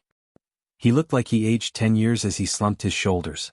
He knew Kotori wasn't just trying to restrain the 2 girls who might get out of hand. She was trying to get back at him for forcing a kiss on her this morning. No matter what, it's still better than letting the 2 girls go out and cause trouble. Wu Yan could only nod helplessly. Yeah. Wu Yan rubbed Astria and Toka's head. I will cook for you 2 when we get back. Until then, can you guys bear with it? Okay. Aha. The 2 girls nodded their heads without any hesitation. They aren't picky eaters, but Wu Yan's cooking is different in their hearts. It's not just because it's delicious, it's also because he's the one who made it. Oni-san. Flan wants it too. Flandre-chan hugged Wu Yan's leg in jealousy. Me too. Yoshino tugged at Wu Yan's sleeve. Era? Kurumi smiled shyly. I miss Oni-sama's cooking too. Well then? Kotori smirked. Count me in as well. Mfumph. Hinajika didn't say anything. She only hummed twice, but the silence spoke louder than words. Looking at this and then looking at that, he didn't know what to say. Behind him, a soft and strong hand pulled at the corner of his shirt. He didn't need to look back, he can already imagine what kind of gaze Ikaros is looking at him with right now. Wu Yan got the gist of it, today is his day of suffering. At this moment Hinajika retracted her smile and looked ahead. Yen. Everyone stopped fooling around when they saw Chuju's expression. They followed Chuju's gaze. Wu Yan's lips curved into a smile when he saw the scene. A handsome young man in luxurious feathered robes with a crown on his head walked towards them with a group of people who looked like guards and subordinates. He had an elegant smile on his face when he saw Wu Yan's group. Even his eyes were shining. No, to be more precise, he wasn't looking at Wu Yan's group. He was looking at Ikaros alone. It's been a while since they last met, Kaya. Everyone. Long time no see. Kaya walked up to Wu Yan's group and placed his hand on his left chest. It was a very noble gesture. I heard you would be attending the ball as well. I was very excited. You flatter me. Wu Yan scratched his cheeks and he shrugged. He didn't mince his words. I believe Prince Kaya knows that it's unreasonable for us to attend this ball. The people behind Kaya all looked at each other, feeling strange. After all, to them, being able to participate in this ball was a rare honor, yet the person in front of them said this as if he didn't care at all. Kaya, on the other hand, smiled after a momentary pause. Sir Wu Yan is as straightforward as ever. However, I don't think you all lack the qualifications to attend this ball. Kaya may be a little far from here, but I've heard of your lively performances in the Behemoth Forest many times. After that, Ka turned around and looked at the quiet Ikaros. The splendor from earlier once again shone in his eyes. Especially Miss Ikaros. Kaya didn't expect Miss Ikaros to be a noble Tier 9 fighter. This is too shocking. This was the truth. When he first heard that Ikaros was a Type 9 powerhouse, Kaya even doubted his own ears. After confirming that this information was correct, Kaya's heart was filled with shock, followed by an even more fervent love. He already had feelings for Ikaros back in the Spalier World Academy. Now that he knows Ikaros' true strength, his feelings for her deepened. Perhaps in his heart, the more outstanding his sweetheart, the better. Ikaros lifted her head and she looked at Kaya. Then she returned her gaze to Wu Yan. She continued in a soft voice. I am only trying to protect Master. Kaya's smile froze and his smile became somewhat forced. Is that so? Sir Wu Yan sure is blessed. Kaya himself didn't realize there was a tinge of jealousy in his voice when he said that. Chuju, Kotori, Kurumi and the rest exchanged glances before shaking their heads and laughing. They're not laughing at Kaya being jealous, they're laughing at him for being pitiful. If someone were to ask them if they love Wu Yan, their first answer would be yes. But if someone were to ask them if they love Wu Yan the most, no matter how unwilling they are, they wouldn't say they love Wu Yan the most. Because in this world, no matter which world, there will only be one person who loves Wu Yan the most. That's the girl in front of them who hasn't taken her eyes off Wu Yan for even a second. The girl who gave her heart and soul to Wu Yan. Only Ikaros has the right to say that the one who loves Wu Yan the most is her. Kaya is just a pitiful person.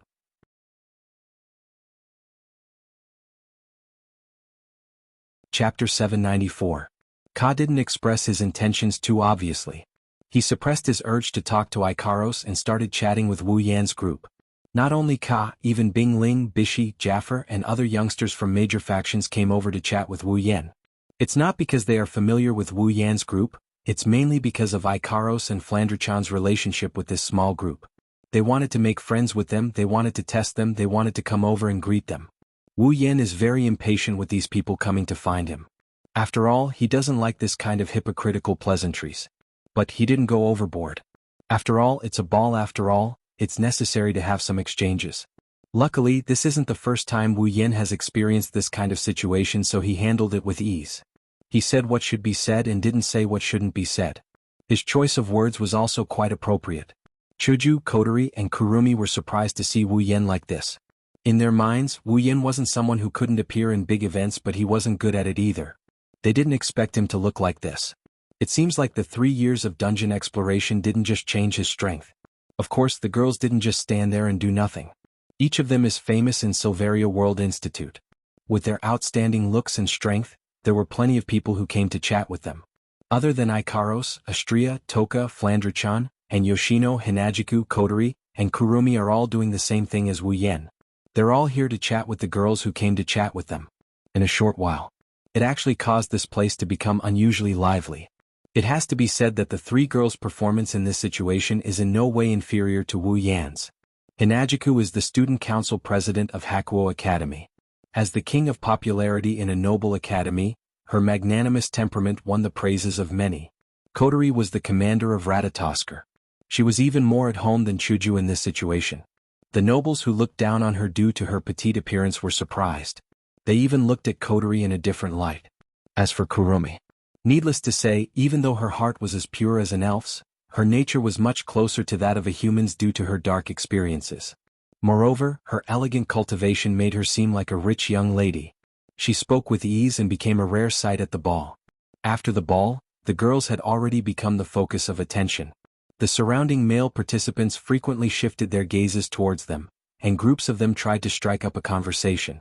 Perhaps, in their hearts, the young girls had already become the target of their pursuit. However, it's fine if they think about it, but if they want to put it into action, they'll have to consider how important they are. While the ball is in full swing, a bright light flashed across the room. At a certain moment, a dazzling magical light shone at the front of the entire ball and shone on a staircase. At the same time, the surrounding lights gradually dimmed. Along with that, everyone's voices became calm and gentle. Wu Yan's group finally broke away from the endless social interaction. They looked forward. The main character is here. Kotori muttered. Everyone's heart started beating faster. What's the purpose of this ball? They'll find out soon enough. Under everyone's gaze, the crowned Ailu Emperor slowly walked out of the staircase under the illumination of the magic lanterns. Princess Sylph was also wearing an ice blue princess dress. She held the Emperor's arm and appeared in front of everyone. Many young people's eyes lit up when they saw her. Wu Yan focused his gaze on the Emperor. This is the first time Wu Yan is seeing the Emperor in person. Back at the top of the arena tower, Wu Yan only saw a projection of the Emperor. Now that the Emperor is standing in front of him, Wu Yan couldn't help but activate the system's perception. Ailu level 85, as expected, Wu Yan took a deep breath. Level 85. Aside from Yukari, this is the highest level player Wu Yan has seen so far. The Emperor of Ailu, Carter, seemed to be in his 40s. Judging from his appearance, he was only a few years older than Lar, which made him quite young. To be able to reach the 9th rank at such a young age, it was no wonder he was the emperor of an empire. Of course, Kite's real age was definitely a lot older than his appearance. The higher one's strength, the higher the quality of his do chi and mana. His body would be nourished day by powerful do chi and mana, making it harder and harder for people to age. Kite's age should be about 10 years older than his appearance, roughly 50 years old, but this was already very astonishing. Remember, Lei Wang, who is also a rank 9, is already in his 70s or 80s. He's also a rank lower than Kate. That's enough to explain a lot. Kate sensed Wu Yan's gaze and looked at Wu Yan. When their eyes met, Wu Yan's lips curled into a smile. Wu Yan didn't avoid Kate's gaze. He nodded at Kate and applauded with the crowd. Because of this, Wu Yan didn't notice that Kate is looking at him with a slightly different gaze. Thank you all for taking time out of your busy schedules to attend this ball. When Carter opened his mouth, the lights in the surroundings were restored. However, the people present did not restore their voices. Instead, they quietly waited for Carter to open his mouth again. Kate nodded and said, "Although I'd like everyone to enjoy the ball, there's something I need to announce first. It's here." Everyone held their breaths and looked at Kate, including Wu Yan's group. Kate clapped his hands. Sylph, who was standing beside him, stepped forward and stood next to him. Her long, ice-blue hair was accentuated by her princess dress. It was as if she was adorned with stars and moonlight. Her cold expression didn't ruin her beauty at all. Instead, it made her face even more alluring and mesmerizing. "This is my daughter, Sylph." Kate had a doting expression on her face. She held Sylph's hand and said proudly, "I'm sure everyone here knows who Sylph is, right?" Sylph used to be the strongest student in Spalier World Academy. She held that position for several years. Due to Wu Yan's group's interference, She's no longer the strongest student in the academy. There are a few people stronger than her, but that didn't stop her from shining brightly. That's why Kite's tone was filled with pride. Sylph was his most beloved daughter in his later years. She was also talented and powerful. She was able to suppress the leaders of the other two empires in Silveria World Institute and become the strongest. Kite was very pleased with her achievement. However, Kate's prideful expression softened a little. It was replaced with pity. Facing everyone, Kite smiled and said, "Today I called everyone here to announce." Kite's gaze slowly shifted to the person below, and a glint flashed across his eyes. That person was none other than Wu Yan. Wu Yan frowned when he saw Kate's gaze. He had a bad feeling about this. Kate's next words confirmed his suspicions. "It's him. Wu Yan." Kate pointed at Wu Yan. Her voice echoed in everyone's ears. "He will be Sylph's fiancé."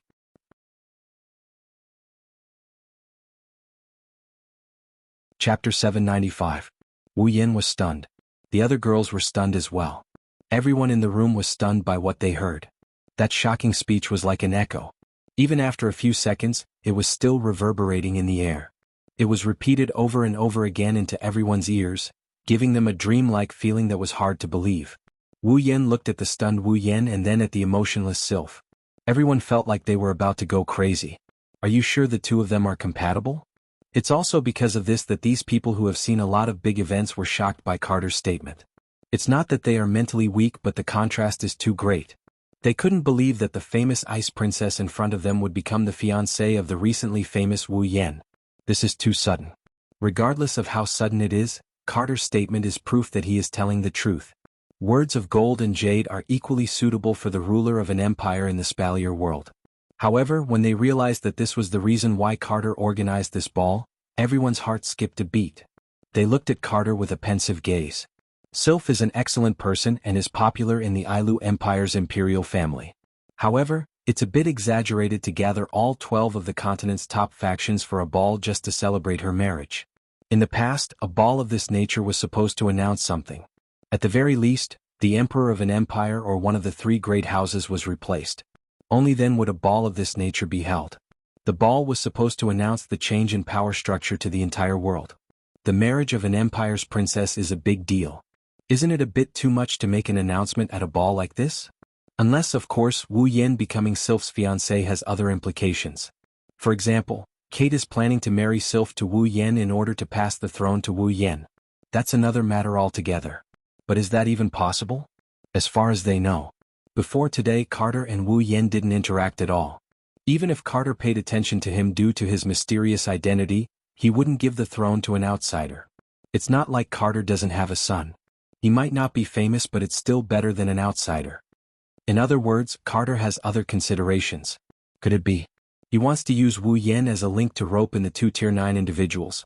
He also wants to rope in the demigod powerhouse Yakumo Yuko. With that thought in mind, Kaya, Safa, and the others, even the patriarchs of the great clans such as Lars, all had serious expressions on their faces. If that's the case, the entire Spalier world's power structure will change. No. Absolutely not. On Lars' side, Lulu's small face was filled with panic. Even her face was somewhat pale, and there was a teardrop in the corner of her eye. How can this be? This is too sudden. Feifei's brows furrowed tightly. She looked at Wu Yan and the others who were still in a daze. Her expression darkened. Feifei. Lulu grabbed Feifei's hand. Her pale face was covered in sweat. What should I do? Lar and Feifei smiled bitterly when they heard Lulu's words. Even an idiot can tell that Lulu likes Wu Yan. It's ironic that they were just discussing the relationship between Wu Yan and Lulu. They didn't expect the topic to change to someone else's fiancé. It's too dramatic. Unlike Lar and the others, Hughes looked excited. If Wu Yan really became Sylph's fiancé, he would be the happiest one of all, but he's sure to be one of the happiest ones. Lar looked at Lulu, who was on the verge of collapsing. He smiled bitterly and patted her shoulder. Lulu, don't worry. Look at the little guy's expression. I don't think he knows about this. Let's not jump to conclusions. Is that so? Lulu completely lost her composure. She only calmed down when she saw Wu Yan's stunned expression. Feifei couldn't help but smile bitterly. It's not that Wu Yan doesn't have any women around him. In fact, he has a lot of them. All of them are outstanding. None of them are inferior to Sylph. Lulu also knows about this. She also knows that Wu Yan's relationship with Chuju and the others isn't as simple as normal companions. In the past, Lulu didn't care about this matter at all. She didn't expect her to be so anxious today. Perhaps in Lulu's naive heart, she can accept it because she has a good relationship with Chuju and the others. However, Sylph is just a stranger to Lulu. That's why her reaction is so big. Feifei can only think of it this way. She also needs to use this excuse to hide her irritation. On the other hand, Wu Yan finally reacted to the murderous glares of the women. His forehead was covered in sweat. "Aren't you going to explain yourself?" Hinajiku's face was as black as charcoal. Not just her, even Kotori's face was a little unhappy. Ikaros's eyes were also a little shaken. As for Toka, if Kurumi didn't cover her mouth, she would have already made a scene. Wait, let me clear my thoughts." Wu Yan shook his head in confusion. "I don't know what's going on either." Chuju and Kotori both frowned. Wu Yan has never been separated from them other than when he's in a dungeon. It's impossible for him to have sex with Sylph behind their backs. Even if it's possible, Sylph's cold personality wouldn't do such a thing. Kotori's expression changed. It seems like Senpai Feifei was right. The Ailu Empire has other intentions towards us. Sylph is probably just a cover. Chuju gritted her teeth and looked at Wu Yan. "What do you plan to do next?" Wu Yan rubbed his brows. He looked around. Kate's words made him the center of attention. Everyone is looking at him, including Kate and Sylph. They are waiting for him to make a decision. Carter looked at Wu Yan's disheveled appearance and he smiled before opening his mouth again. "I know this announcement is a little sudden. I didn't discuss it with the person in question." Many people cursed in their hearts. "How dare you announce it without discussing it with the person in question? Aren't you afraid of losing face? Little fellow, although my daughter's temperament is a little cold, but in other aspects, it shouldn't be to the extent that you don't like her, right?" Kite smiled and said, "Before this there were many people who proposed marriage to me, but I couldn't bear to agree. Now that I've decided to marry her to you, my heart is still aching. So, little fellow, give me an answer here. Are you willing to be Sylph's fiancé?" Carter's words caused everyone to look at Wu Yan again. Wu Yan smiled bitterly when he sensed the mixed emotions in their gazes. Kite was a sly old fox. How could she refuse him when he said that she was in pain? Wouldn't I be offending the entire Ailu Empire if I refuse? Wu Yan could feel his brows starting to hurt, but he still took a step forward after thinking for a bit. "Your Majesty." Wu Yan took a deep breath to calm everyone down, including Chuju and the others.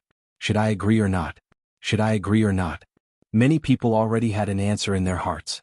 If they were in his shoes, they would have agreed without hesitation. A girl with super talent, super beautiful appearance, and super strong background was going to marry him? Is there even a need to think about it? However, Wu Yan's next words shattered their thoughts. "I'm sorry. I can't agree."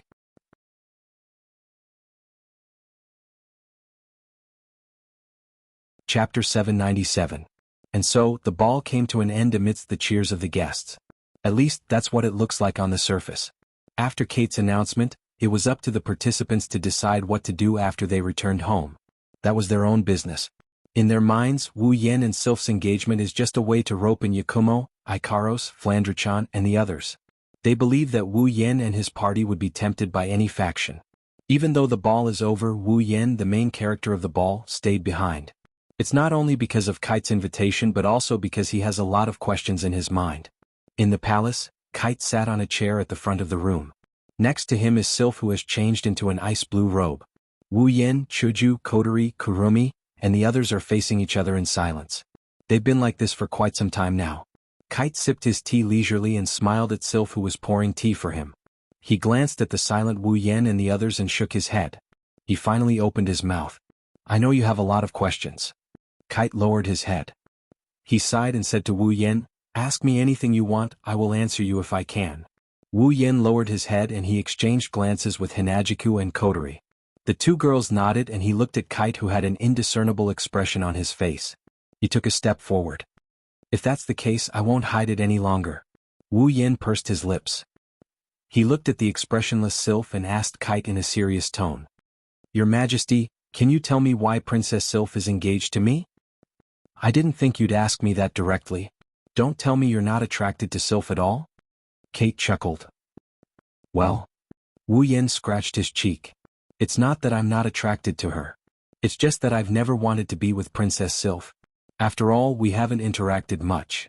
That's not a problem at all. Kite said nonchalantly. How many marriages do you think there are in the upper echelons of society? If it was someone else, they would have accepted regardless of whether it was a good thing or a bad thing. Sylph's looks were outstanding and her strength was outstanding. She's also the pearl of an empire. Her appearance, power, and background are all amazing. Indeed, if it was someone else, they would have accepted Kite's proposal. Even if they had nothing to do with Sylph, they would have accepted it with joy. Unfortunately, Wu Yin isn't one of them. He has no shortage of beautiful girls around him. All of them are girls he brought out from his favorite 2D world. In his heart they are much better than Sylph. Not to mention their strength. None of the girls around him are weaker than Sylph. As for background, if he wants one, he can rely on the system and his own abilities to create one that is on par with Sylph. Although it won't be that easy, she won't be weak by any means. In short, what Kite is trying to say might be attractive to others but not to Wu Yen. Indeed, there are almost no men in this world who would refuse such a good thing. Wu Yen shrugged. Almost no doesn't mean there aren't any. I don't deny Princess Sylph's excellence, but that doesn't seem to be a good enough reason for your majesty to agree to her marriage. Why do you say that?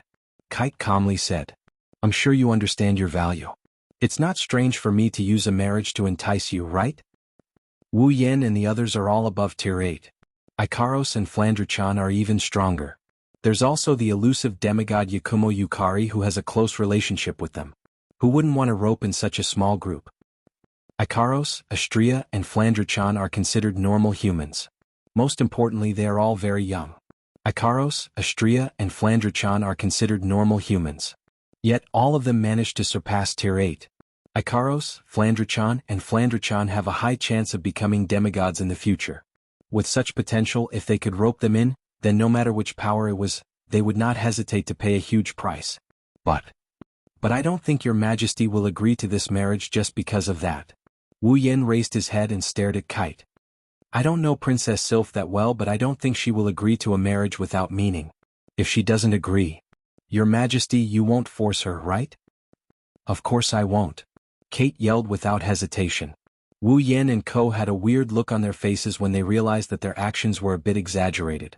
Seeing this, he coughed dryly and pretended to be serious as he took a sip of tea. If Sylph doesn't agree, I won't force her no matter what. Wu Yen went silent again. Sylph's cold expression thawed a little. She looked at Kite with more respect. Kotori, who was standing behind Wu Yen, suddenly spoke up when the crowd was about to descend into another round of silence. In that case, can we assume that Princess Sylph was the one who agreed to the marriage and even suggested it herself? Wu Yen, Kate, and the other girls' expressions changed. Wu Yen had a look of disbelief on his face. Kate looked at Kotori with admiration. The other girls looked at Sylph with caution and disbelief. Sylph was the only one who didn't show any signs of disbelief. Not bad, little girl. You're quite quick-witted, Kite said with a smile. Kotori was a little annoyed when Kite called her a little girl, but she remained patient. Then it's about time you tell us your true intentions, right? Kotori's impolite words froze the air around them. Kite and Sylph looked at Wu Yen and the others. After a while, Kite sighed. Little guy. Kite looked at Wu Yen with an indecipherable gaze. He then looked down at Wu Yan's hand. Can you let me have a look at that ring? Ring? Wu Yen and the others asked in unison. They then looked down at Wu Yan's hand. There is indeed a ring on his hand. It's a pure white ring. It's the ring he obtained from the treasure hunt. It's the ring that represents authority. Wu Yen recalled Sylph's strange reaction towards his ring when he was investigating the Beast King in the Behemoth Forest. Since then, Sylph treated him like a stranger, but now, her gaze towards him has changed. Could it be that all these changes are due to this ring? If that's the case. Wu Yen looked at Kite and Sylph, who were still staring at the ring. He narrowed his eyes. If Kate and Sylph's strange behavior and today's wedding were all because of this ring, then he's about to come into contact with a very big secret. Wu Yen didn't forget the description of the 3 rings he got from the treasure hunting ground, including the Ring of Authority. The box containing the rings described the 3 rings to him. You can get as much gold as the whole world. You can get as much power as the whole world. You can get as much power as the whole world.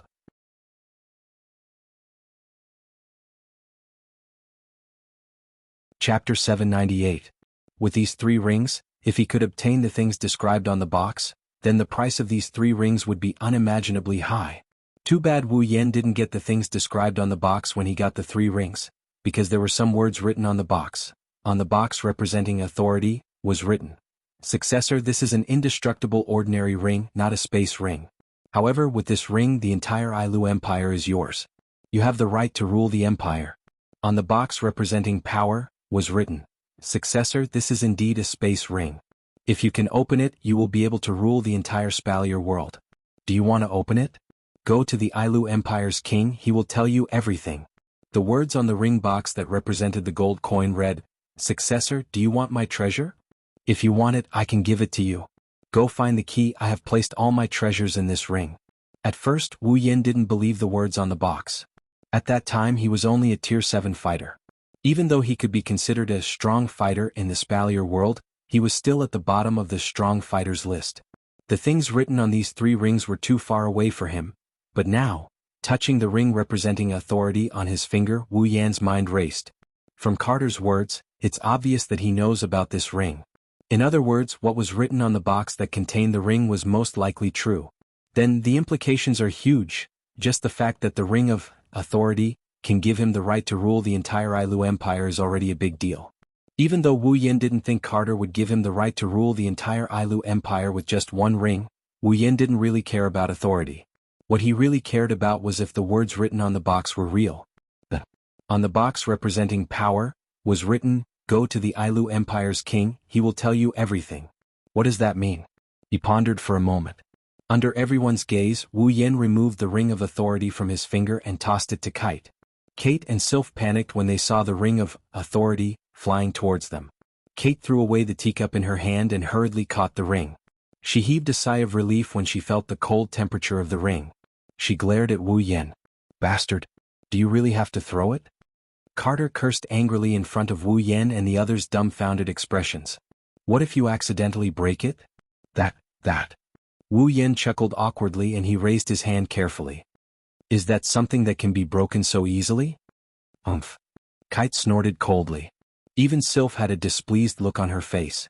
Everyone could tell that this ring has a special meaning to it. She retracted her gaze from Wu Yin. Kite stared at the ring of authority on his finger. His eyes trembled as he caressed the ring.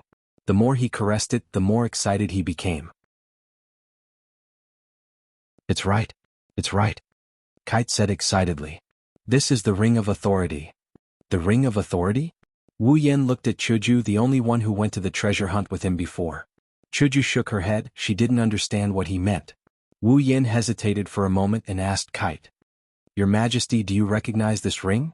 Kite's hand stopped caressing the ring. His expression calmed down. He smiled bitterly when he heard Wu Yan's question. "Of course I recognize it. This belongs to the Ailu Empire."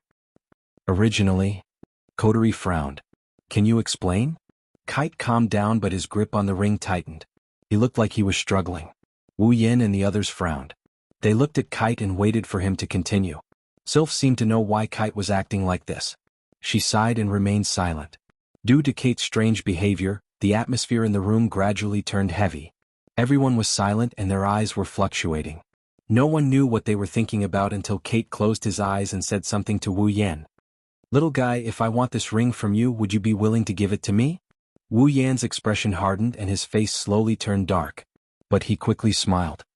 "Before that, can you explain to me what's going on?" "Explain? Explain?" Kate smiled bitterly. "That's true. But after I explain, you probably won't agree to transfer the ring of authority." Kite stood up and walked to the wall with his back facing Wu Yan and the others. "Do you know who the founder of the Ailu Empire is?" "Founder?" "The founder of the empire." Hinajiku thought for a bit and said with uncertainty, "Is it one of the 4 gods of Silveria, the one called Ailu?" Yes. Carter turned around and nodded solemnly. "He is the Ailu god who named this empire after himself. He is also the ancestor of the Ailu Empire's imperial family." "Gods?" Wu Yan and Ko exchanged glances with Sylph. They couldn't help but feel a little shaken. Gods are existences that strike fear into the hearts of the people in any world.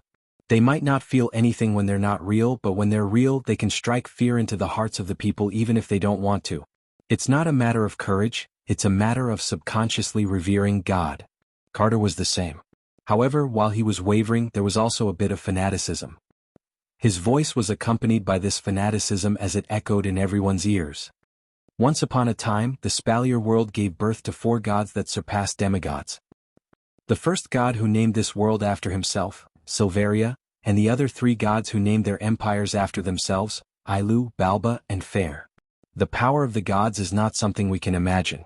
Even the few demigods in this world don't know how strong the gods are. Since ancient times, demigods have been rare, but there has never been a gap in the number of demigods. Every era has a few demigods standing at the peak of the world. But there are only 4 gods.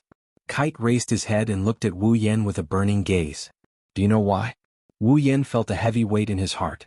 It was as if a mountain was pressing down on him, suffocating him. Wu Yen knew he was about to learn the highest level of secret in this world. It's a secret that not even a tier 8 can know. Even a tier 9 can't. Hugging his heavy heart, Wu Yen slowly shook his head. This wasn't out of Kite's expectations, but he still bitterly smiled. That's because it's impossible to ascend to the celestial rank through cultivation alone. Cultivation can't ascend to the celestial rank. The room was filled with confused voices. Kotori couldn't help but ask. Don't you think your words are contradictory? If cultivation can't ascend to the celestial rank, how did the 4 gods come into existence? Kite shook his head. I only said that cultivation can't ascend to the celestial rank. I didn't say there's no other way. Other way? Wu Yen took a deep breath to suppress his wavering heart. You're saying we need to rely on external forces to ascend to the celestial rank? You're right. You guessed right. Kite praised with a smile. However, his smile was rather forced, causing everyone to fall silent.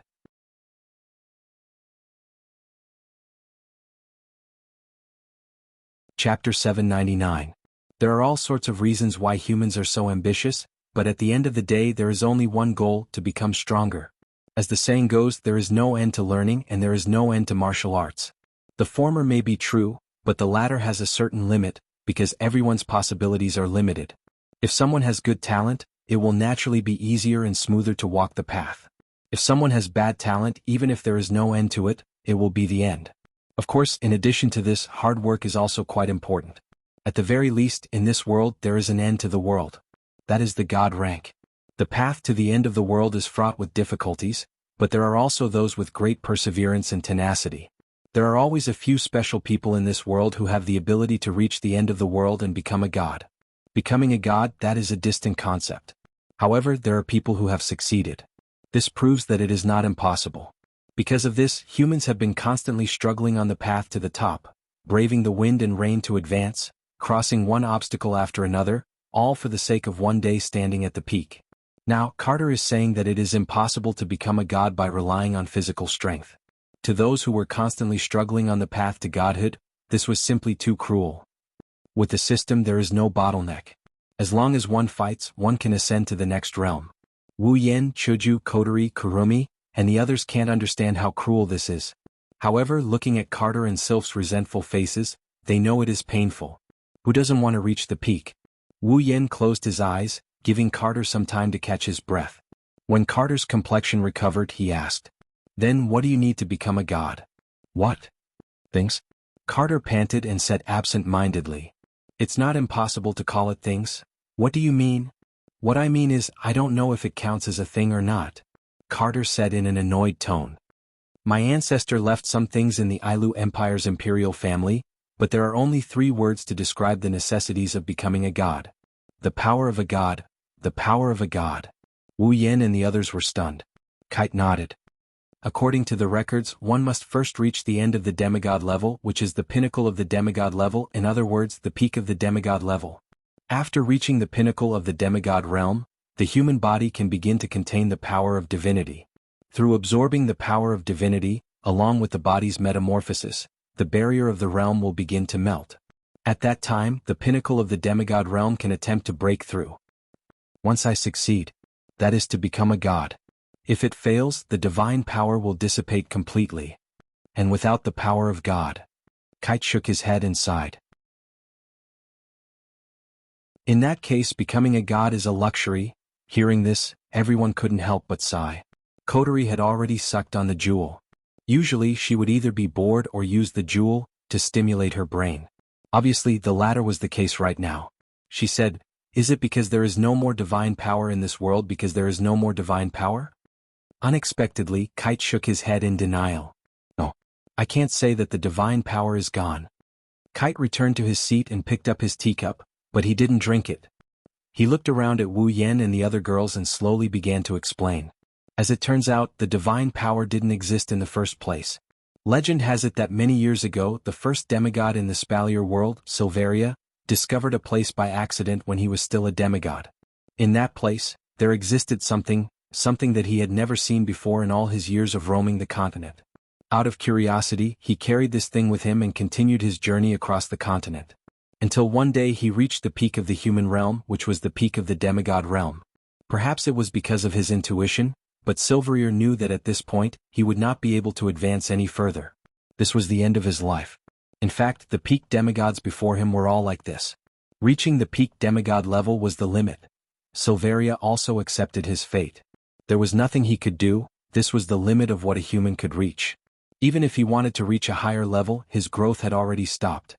No matter how hard he tried, he wouldn't be able to make any progress. Without the possibility of growth, how could he reach a higher level? It was at this moment that the unknown existence on Silveria's body that he carried with him caused his own realm to begin to stir. Perhaps it was an accident or perhaps it was a gamble, but Silveria absorbed the unknown existence into his body. With that, Silveria surpassed human existence and became the first demigod in the Spalier world. Since then, the thing that could help a demigod realm expert reach the demigod realm was named divine power. For some reason, the existence of divine power started to leak out. Other demigods' realm experts came to the place where divine power was found, but they all returned empty-handed.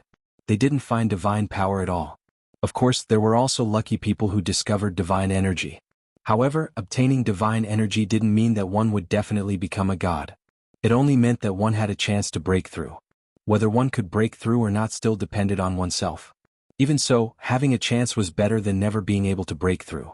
Therefore, once someone reached the peak of the demigod realm, they would come here in search of divine energy. After that, Ailu, Balba, and Phil, the three peak demigod realm experts, followed Silveria and came to this place. By chance they obtained the power of God. With the help of the power of God they successfully broke through and became God realm experts, reaching the true end realm. Thus, the four most famous demigods in the Spalier world were born. The three empires of the Spalier world were also born. It didn't matter if they could break through or not. It was a fact that divine power could give humans a chance to reach the demigod realm. After all, there were already four living examples. Those demigods realm experts who couldn't break through became crazier and crazier. Just like that, divine power became the most valuable treasure in the Spalier world. As the saying goes, there is no limit to a person's greed. It was the same even after becoming a demigod. One of the demigods in the Spalier world became greedy and tried to take divine power for himself. He wanted to cultivate a demigod realm expert for his own faction. The other two empires couldn't just let him do as he pleased. Thus, a conflict began. In order to fight for the right to own divine power, the demigods of the three empires fought. In the end, the only demigod without any faction, Silveria, was dragged into the conflict. The four demigods started a chaotic battle. What kind of concept was this? Every demigod was terrifyingly powerful. In that kind of situation, the place where divine power existed was naturally destroyed. It was also at this time that they dug out a secret. The place that lost divine power didn't lose divine power because the real source of divine power didn't come from that place. It was buried under that terrain. It was a weapon that was born from the heavens. It had super strong power. It could turn a one-on-one battle between demigods into a one-sided battle. The demigod who had it could easily defeat another demigod. It could even withstand the combined forces of the remaining three demigods. It could even produce divine power. After discovering this, the four demigods went crazy. That battle between demigods lasted for an unknown period of time. They only knew that after it ended, the four demigods fell. The powerful weapon also disappeared. Because it had more power than the strongest legendary armament that humans could create, and it could also produce divine power. Thus, this weapon that was born from the heavens and had only one surname was called Legendary Armament.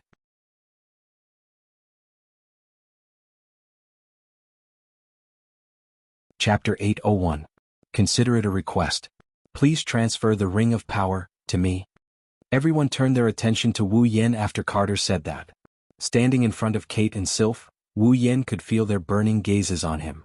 They looked calm on the surface, but upon closer inspection, Wu Yen could see that Kate and Sylph are clenching their fists. Their foreheads were also covered in sweat. Wu Yen couldn't help but feel a bit uncomfortable under that kind of gaze. He bitterly laughed and said, "Is there a need to be like this? Even if it's an order left behind by your ancestor, it's been tens of thousands of years since he passed away, right?" Even though the Ailu imperial family's ancestor was a god-ranked expert, this fact was something the Ailu imperial family would be proud of. It wasn't impossible for them to treat his words as an imperial edict, but that was many years ago.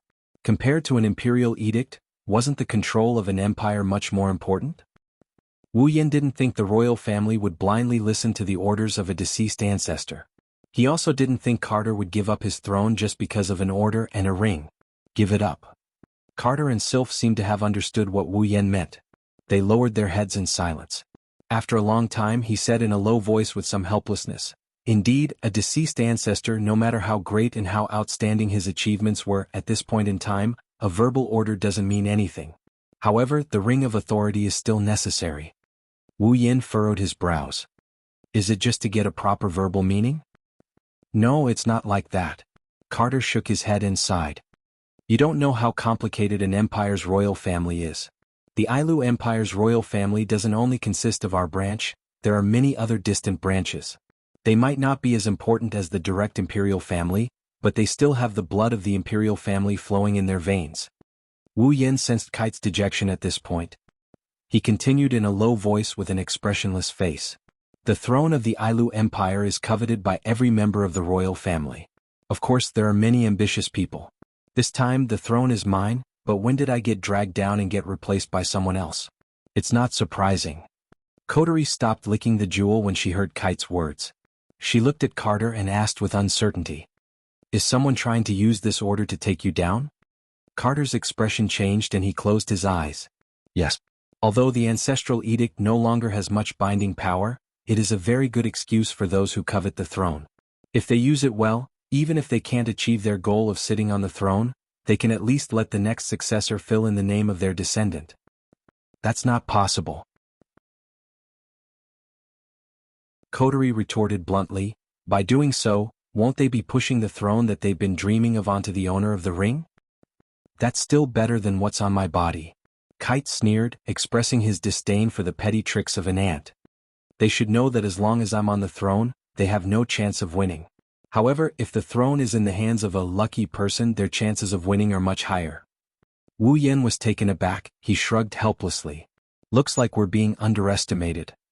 "More or less." Kite smiled and said, "However, with that Lord Z around, they won't lay a finger on you. I'm sure of that. I wish they would come knocking on our door." Wu Yen said casually. He glanced at Carter. "We received news that the Ailu imperial family is paying close attention to us. I think it's their little trick, right?" "Yes. Part of it is mine," Carter admitted with a nod. "I don't know when the news about the Ring of Authority leaked out. Even though we couldn't confirm it because you weren't around, some things can't be hidden forever." Kate pondered for a bit before meeting Wu Yan's gaze. "I know my request may be overboard, but please understand that I have my reasons. Of course, I won't ask you to transfer the Ring of Authority without any conditions." Wu Yan isn't sure if it's just his imagination, but Carter's next words seemed to carry a strong sense of unwillingness and resentment with him. "To make it up to you, we decided to hold this ball to announce your engagement with Sylph." "Huh?" Wu Yan's eyebrows twitched. He forced a smile. "So this so-called compensation is marrying Sylph to me? Impossible." Kate said angrily, "The only reason I want you to marry Sylph is so that you can become a member of the imperial family." Carter's explanation didn't clear up Wu Yan's doubts. In fact, it only made him more confused. "What's going on now?" Carter lowered his head and turned around with his hands behind his back. When the ancestor passed away, he left behind some things in the Ailu Empire's treasury. Only members of the Ailu Empire's royal family are allowed to enter the treasury. Wu Yan blinked. He glanced at Sylph and the other girls. Then he asked Kate, "You mean?" "That's right." Carter tilted his head. "I can give you those things." Wu Yan clicked his tongue. "Then why don't you just take them from me?" "Take them? How am I supposed to take them?" Carter said in a bored tone. Inside are the most important things of the Ailu Empire's royal family. If you want to take anything from there, not only do you have to be a member of the Ailu Empire's royal family, you also have to get permission from the Ailu Empire's guardian deity. Otherwise, even I won't be able to take anything from there. Surprised, he didn't ask about the national treasury. Instead he asked, "Guardian deity?" Ah. Carter hesitated for a bit before continuing. It's fine to tell you. In the Ailu imperial family, the one with the highest status isn't me, it's the guardian god. It's not just the Ailu imperial family, it's the Baruba and Fea empires as well. These three empires all have a guardian god hiding behind the scenes and protecting the imperial family. Protect the safety of the royal family. Wu Yen and the other girls looked at Kite with uncertainty. Kite responded with a meaningful smile. Normally, the guardian god doesn't care about the Ailu Empire's royal family or even the empire's affairs. His only job is to cultivate and guard the treasury. Unless something big happens to the empire or the royal family, he won't appear. It's the same for the other two empires' guardian gods. It is also because of the guardian god's existence that the rules of the national treasury can be maintained. I can't take anything from there for no reason, but for the sake of the Ring of Authority, the guardian god will allow you to have those things. Of course, you have to be a member of the Ailu imperial family. Fortunately, with Sylph's status in the imperial family, her fiancé can also be considered a member of the imperial family. If it was someone else, the two of you would have to be married before you can be considered a member of the imperial family. At this moment, everyone more or less understood the ins and outs of the entire matter. Wu Yen looked at Sylph speechlessly. I didn't think you would agree to be engaged to me just to give me some things. Sylph glanced at Wu Yen and gave him a strong answer. It's just an engagement, we can cancel it at any time.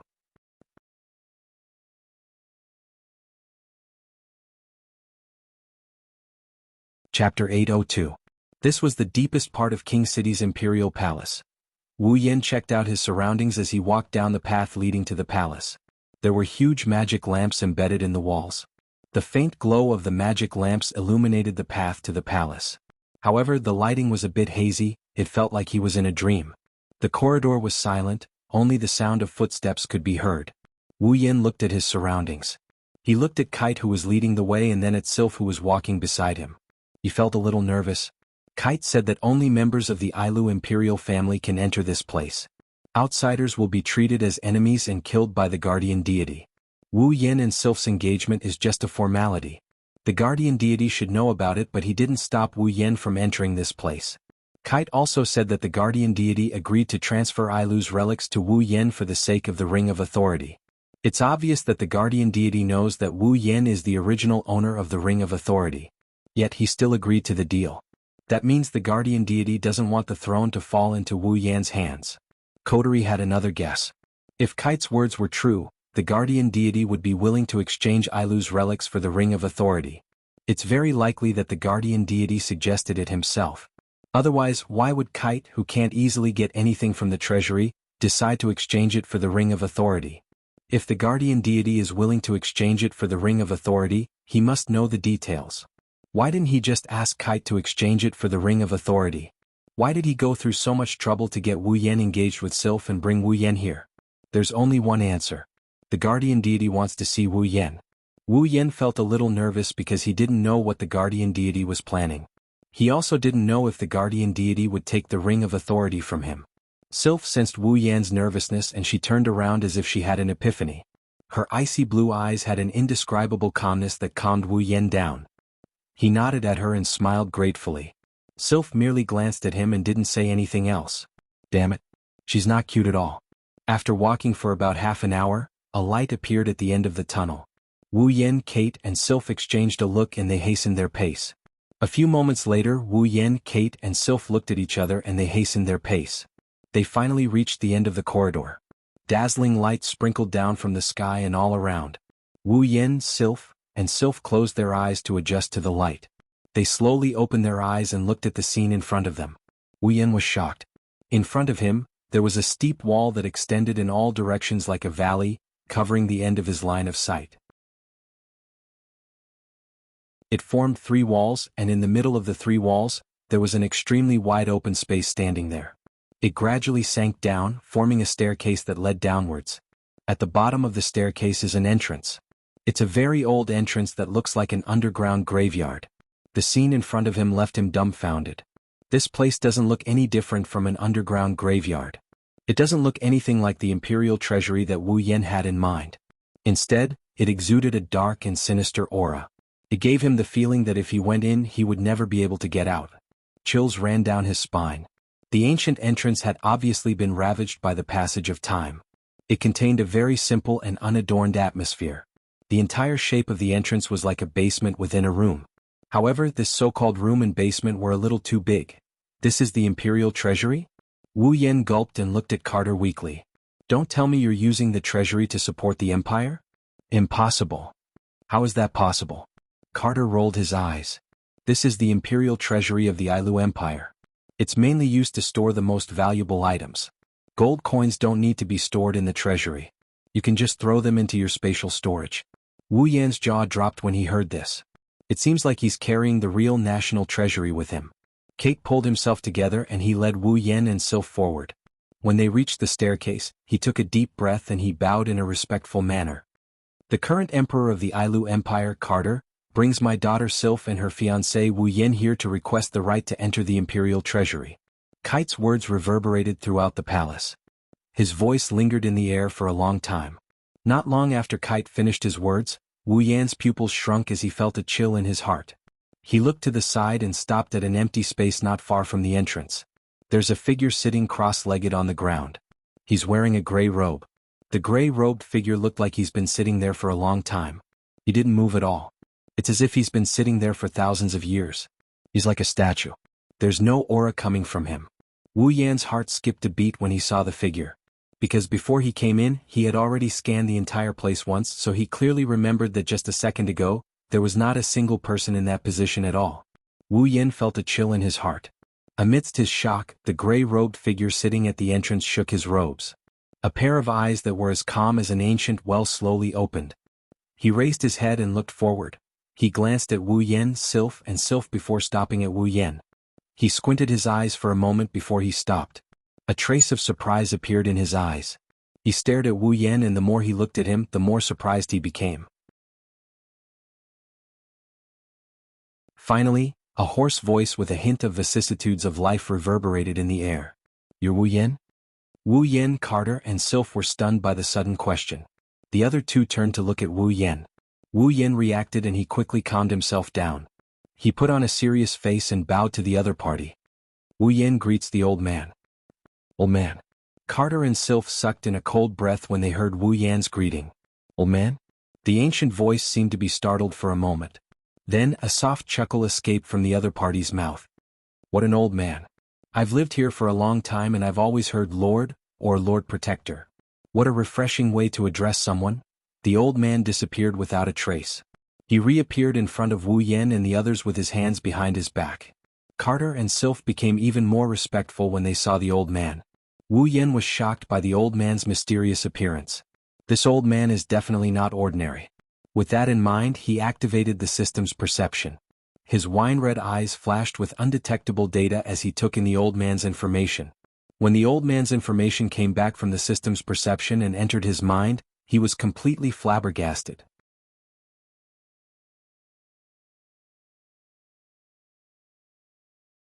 Chapter 803. Jarlin? Ailu, level 96. Level 96.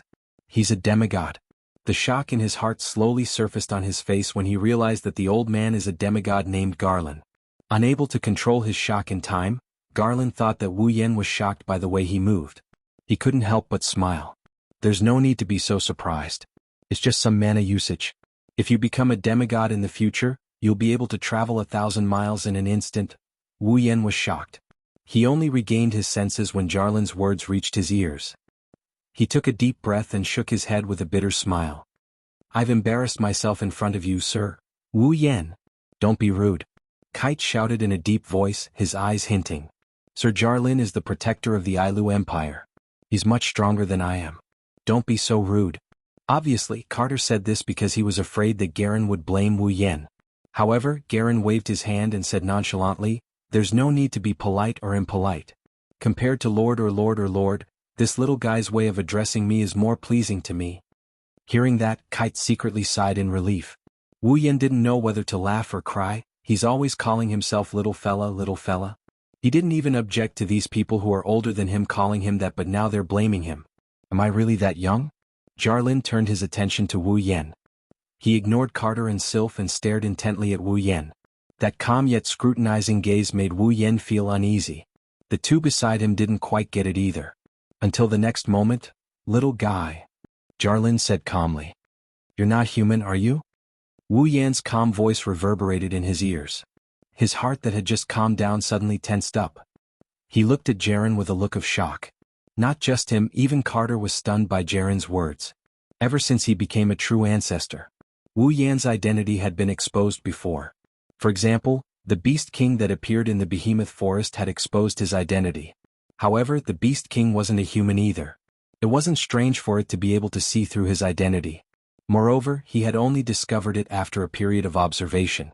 However, this demigod named Garland, who was standing in front of him, had reacted the moment they met.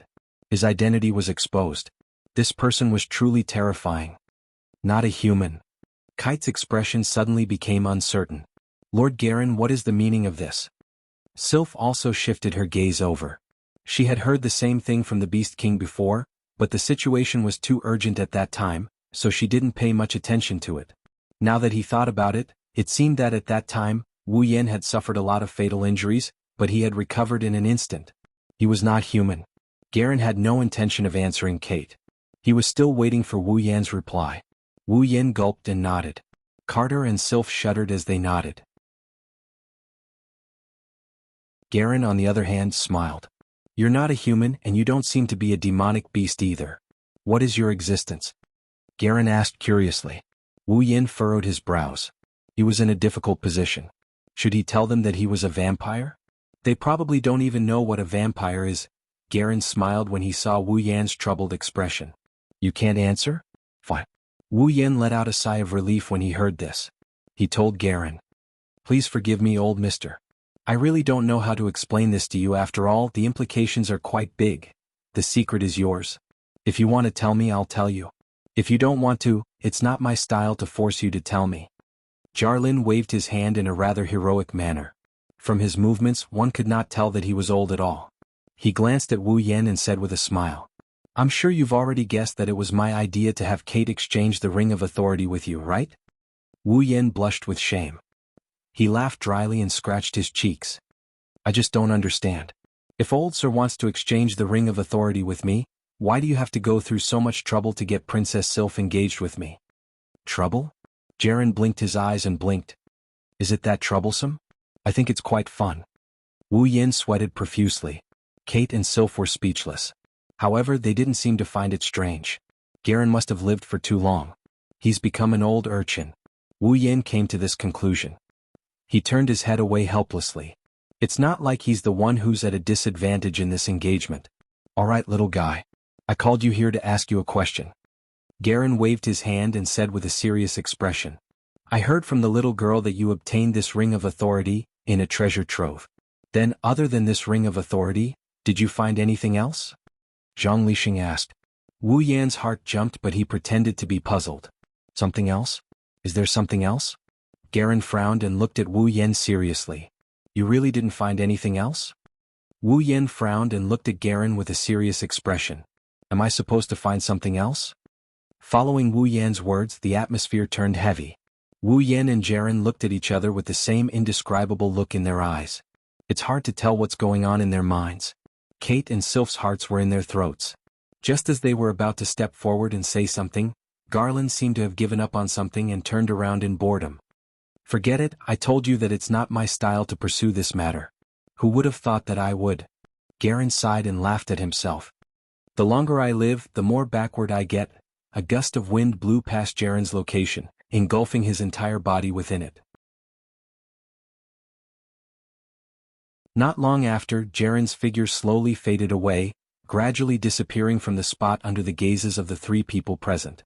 The thing you want is in the deepest part of the treasury. Take it yourself. Leaving those words echoing in the air, Jaren disappeared as if he was never there. Even though he had seen this before, Wu Yan still felt his heart palpitating. Kate smiled bitterly and said to Wu Yan apologetically, Please don't blame Master Garen. He just wants to reach the top. I think he wants to know where you found the ancestral ring of authority. He wants to know if there's any divine energy there." Wu Yan nodded and smiled. "I'm just asking a few questions. It's not like I'm blaming him or anything." "It's good that you think that way." Kate nodded with a smile. "Since Master Garen has allowed you to enter the treasury, you may enter. Remember, don't take anything other than what you need." Wu Yan nodded. He turned around and walked towards the entrance of the tower.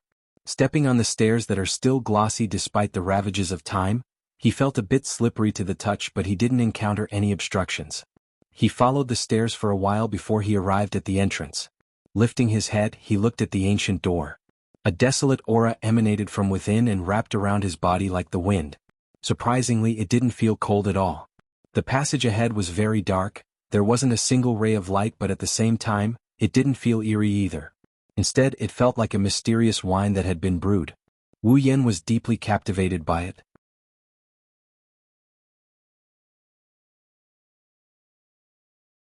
Chapter 804. Wu Yan only has one feeling right now, and that is shock. Originally, he thought that after passing through the passage, what would appear in front of him would be a dazzling treasure trove of gold and jade. At the very least, there should be a mountain of gold, or maybe the walls would be made out of gold and the floor would be covered in pearls or something like that. But now he can only feel ashamed of his own thoughts. Because it is too vulgar. In this treasure trove, there is no mountain of gold, nor is it as dazzling as he imagined. It is just a large-scale warehouse. But it is this so-called large-scale warehouse that gave Wu Yan an extraordinary shock. As for why he is shocked, just look at the things here. On the left wall there is an old bookshelf.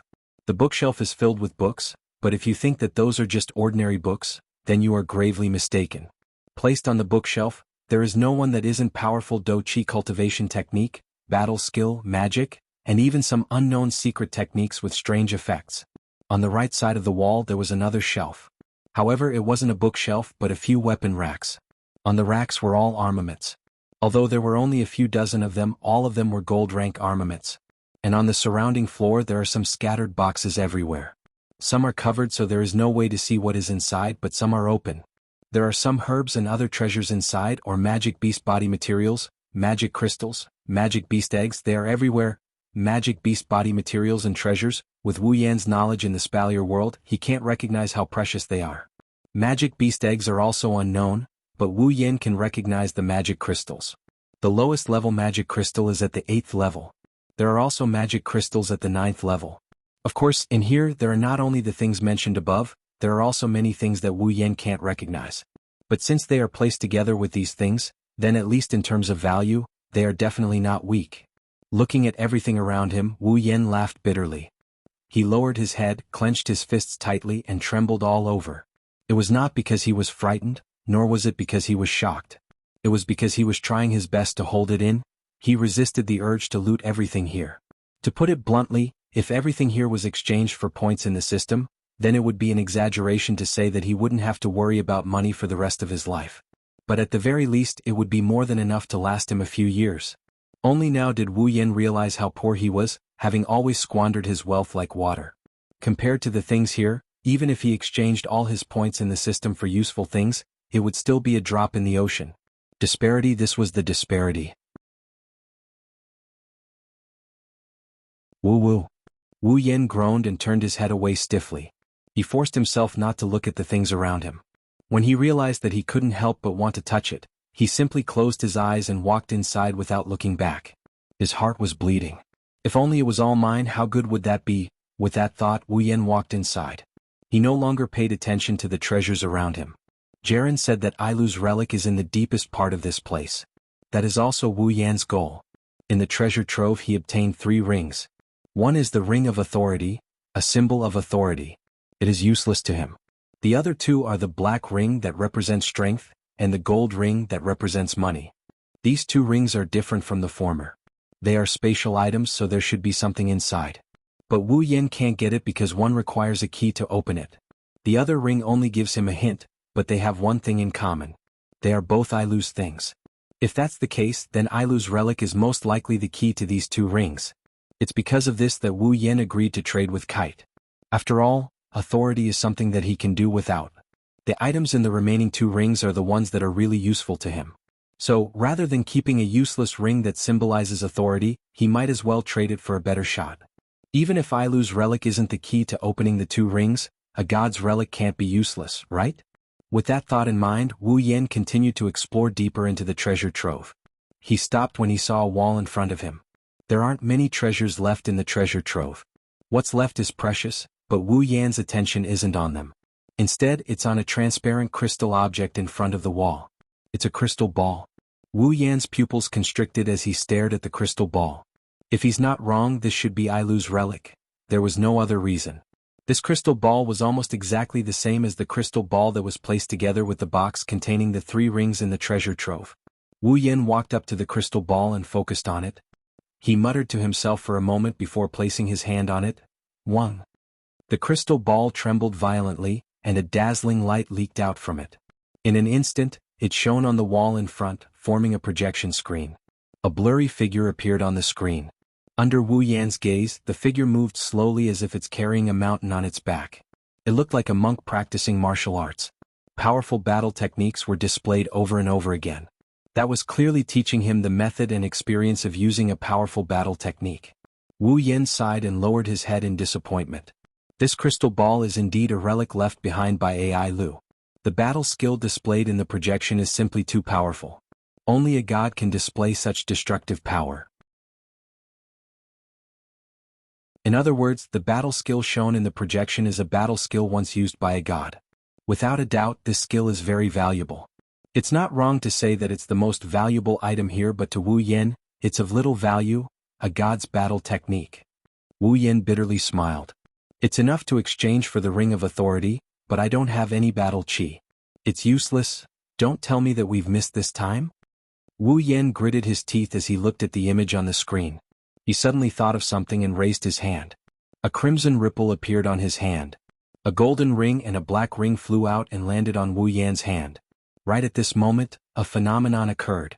The figure that was demonstrating his battle skill suddenly stopped and turned around to look at Wu Yan. In an instant, a terrifying pressure descended on Wu Yan, causing his blood to boil, and he almost spat out a mouthful of blood. Wu Yan could clearly see the projection's mouth moving as if it's trying to say something.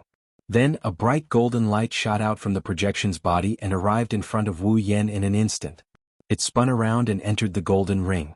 The projection screen on the wall trembled, and under Wu Yan's astonished gaze, it shattered into pieces, but it didn't dissipate. Instead, it stayed suspended in midair. At the center of it all, a small black dot spun and appeared. It brought with it a whirlwind that swept up all the fragments around it. Not long after, a black hole formed by the fragments and the black wind appeared in front of Wu Yan. The fragments started reassembling and the black wind started dissipating. Slowly, a new projection was formed. A faint shadow.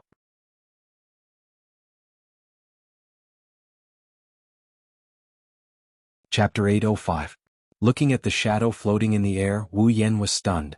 It was just a shadow, but Wu Yan felt like he was facing the whole world. There was no aura coming from the shadow, but his presence could not be ignored. There was no change in the surroundings, but the atmosphere in the air fluctuated like the surface of a lake, giving people the illusion that space was about to shatter. Ordinary, calm, steady, but terrifying. What is going on? Wu Yan couldn't wrap his head around this sudden turn of events. Suddenly, a faint sigh came from the shadow's body. Fated one. Wu Yan lifted his head to look at the shadow due to his undeniable presence. Wu Yan didn't even notice the shadow's action. It's as if someone is purposely manipulating him. Since you can see me, it proves that you found the thing I left behind and came to my empire. The vicissitude, mysterious, ethereal, and leisurely voice came from an unknown part of the shadow, but it seemed to be transmitted directly into Wu Yan's mind, waking him up from his stupor. Hearing this, Wu Yan roughly understood that the person in front of him was the god-level expert called Ailu. Or rather, it was a projection left behind by him. However, the shadow's words surprised Wu Yan. If possible, I really did not want you to come here. The shadow's voice was filled with indescribable sadness. However, an existence is an existence. No matter how deeply it hides, an existence that hasn't been erased will reveal a corner of its existence in this world sooner or later. Even if it deceives itself and hides, what's the use? In any case, such an existence will not be able to sleep forever. I clearly understand this, but I still did not want you to come here.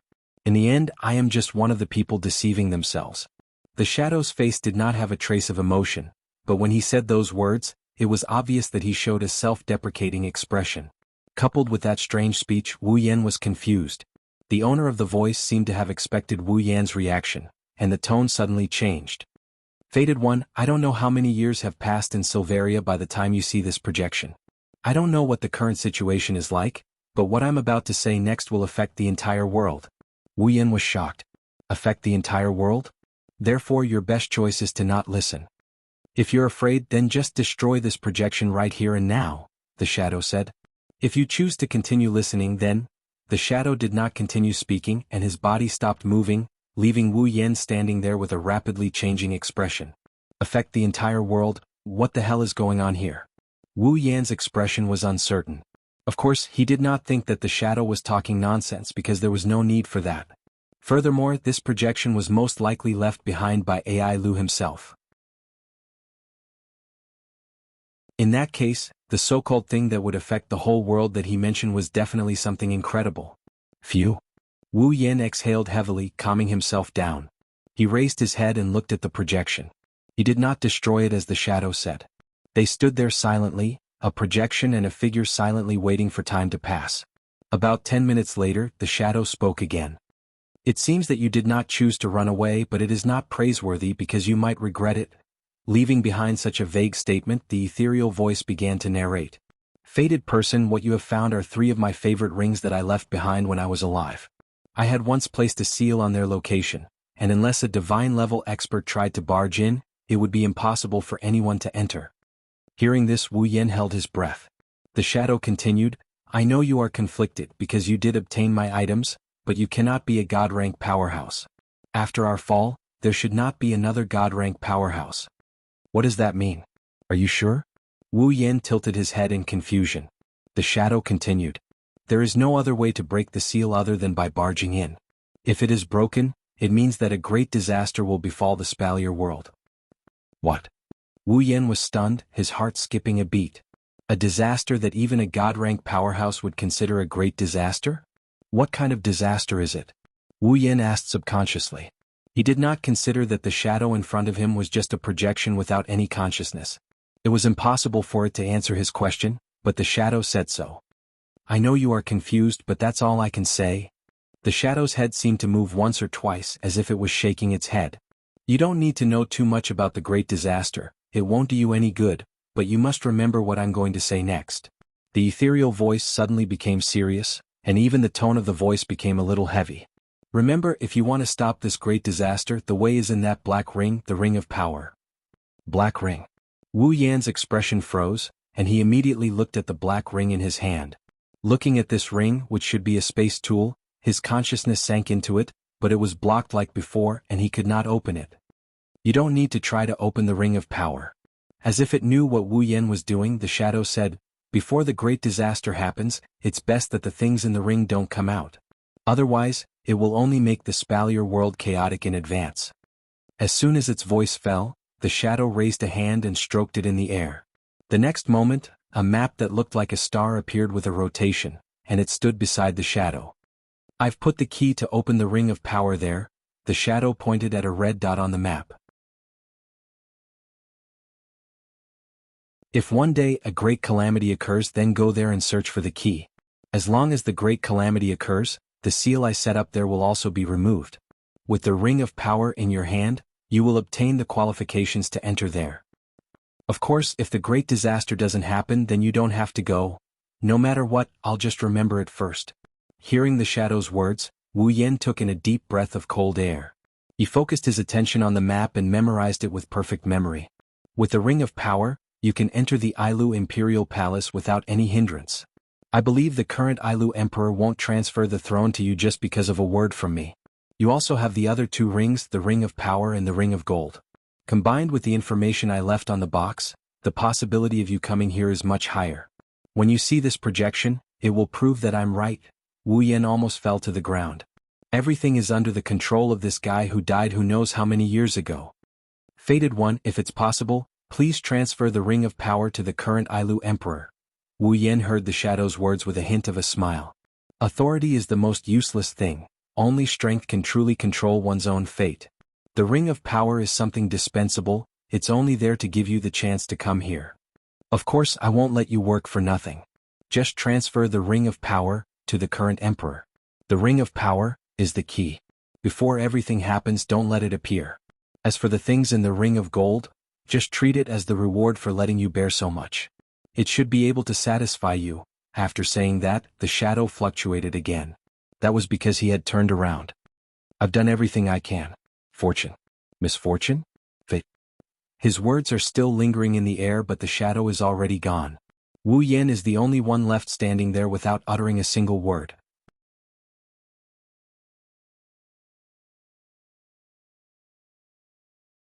Chapter 806. When the shadow disappeared, the strange fluctuation in the air that seemed to break through space also disappeared at the same time. It was replaced by another invisible force that revealed a hint of surveillance. Wu Yan furrowed his brows when he felt this invisible power. Then, he relaxed his brows as if nothing had happened.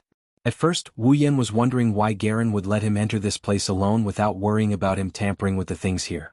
It seems like Garen didn't need to worry about him tampering with the things here. Garen had already tampered with the things here. As for the abnormal spatial fluctuations that the shadow emitted just now, it should be to isolate the surroundings from detection.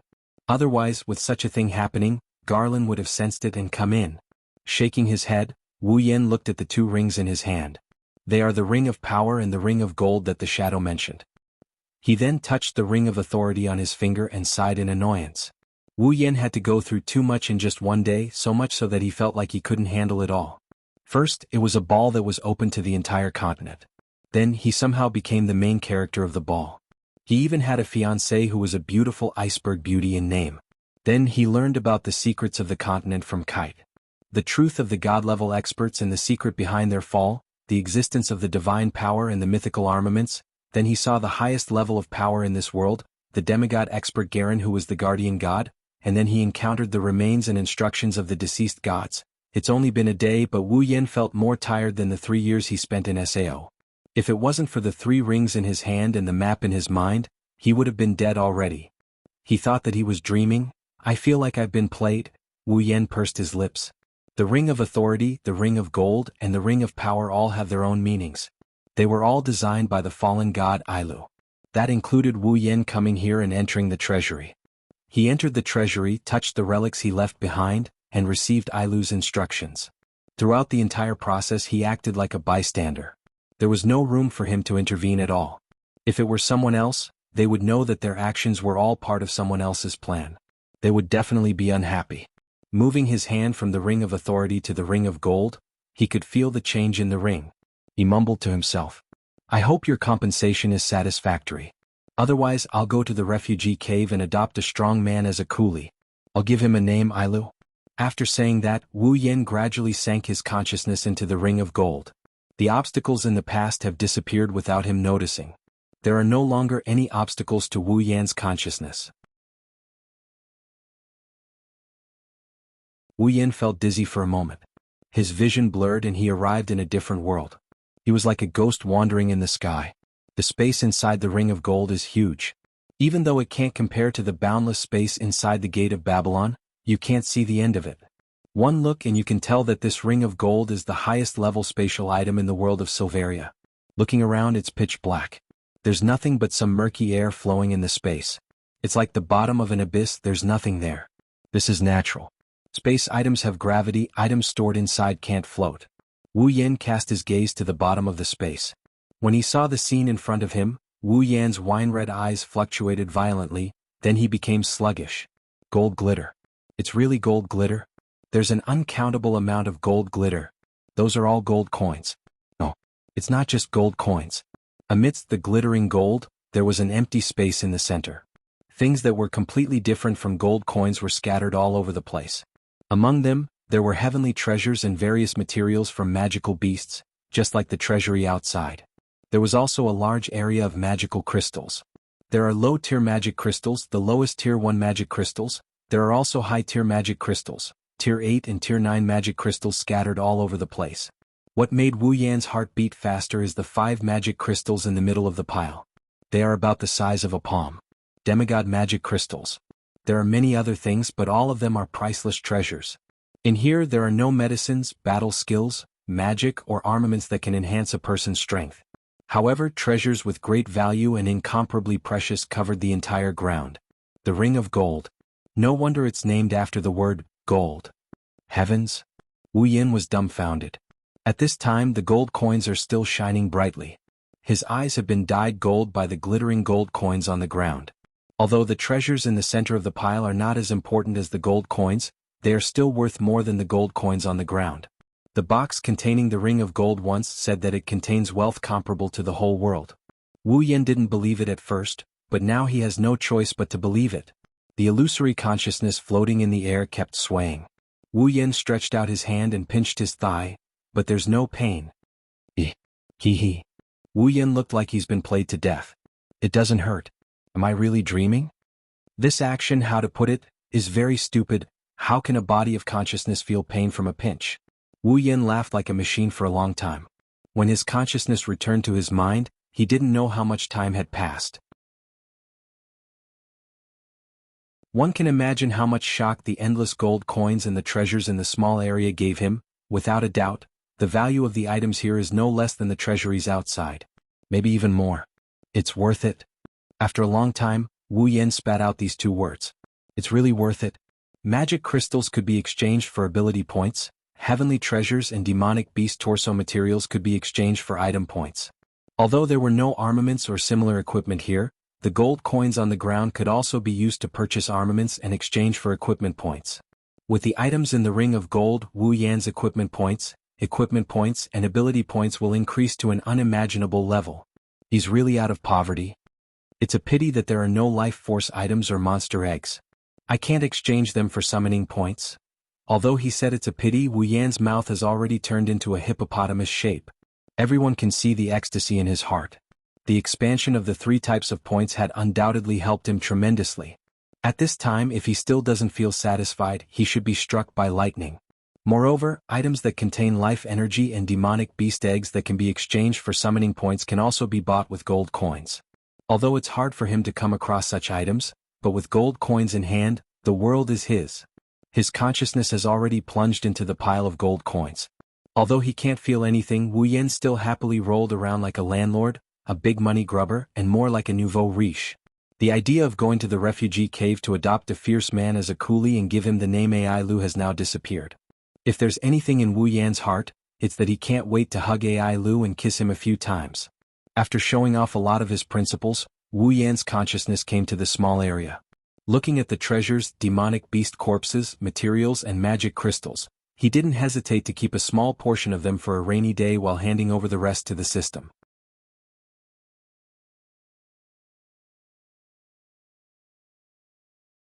Chapter 807. Beep. The exchange value is too high. For users' convenience. The system has begun to update. Wu Yin was stunned. Before he could react, the system notification rang out in his head one after another. Beep. The system has been updated. The changes are as follows. Removing the data of the summoned characters. Only the ability, equipment and level columns are retained. The summoned characters are now independent. The ability column is now independent. The equipment column is now independent. Only the points and level columns are retained. The equipment points, item points, ability points, summoning points and other exchange points have been changed. The exchange values have been changed. The system has been updated. Please check it yourself. Listening to the system beeps ringing in his mind, his jaw dropped. By the time the beeps stopped, his jaw had already turned into an O shape. His mind went blank from the bombardment of the system. He didn't know what to make of it. System? Update? Wu Yan's mouth twitched. So the system can be updated? The system has its own independent judgment program. The other programs are also provided based on the user's applicability. In order for the user to check, the system will make its own judgment and update the values. If the system causes any inconvenience to the user, the system has the final right to explain.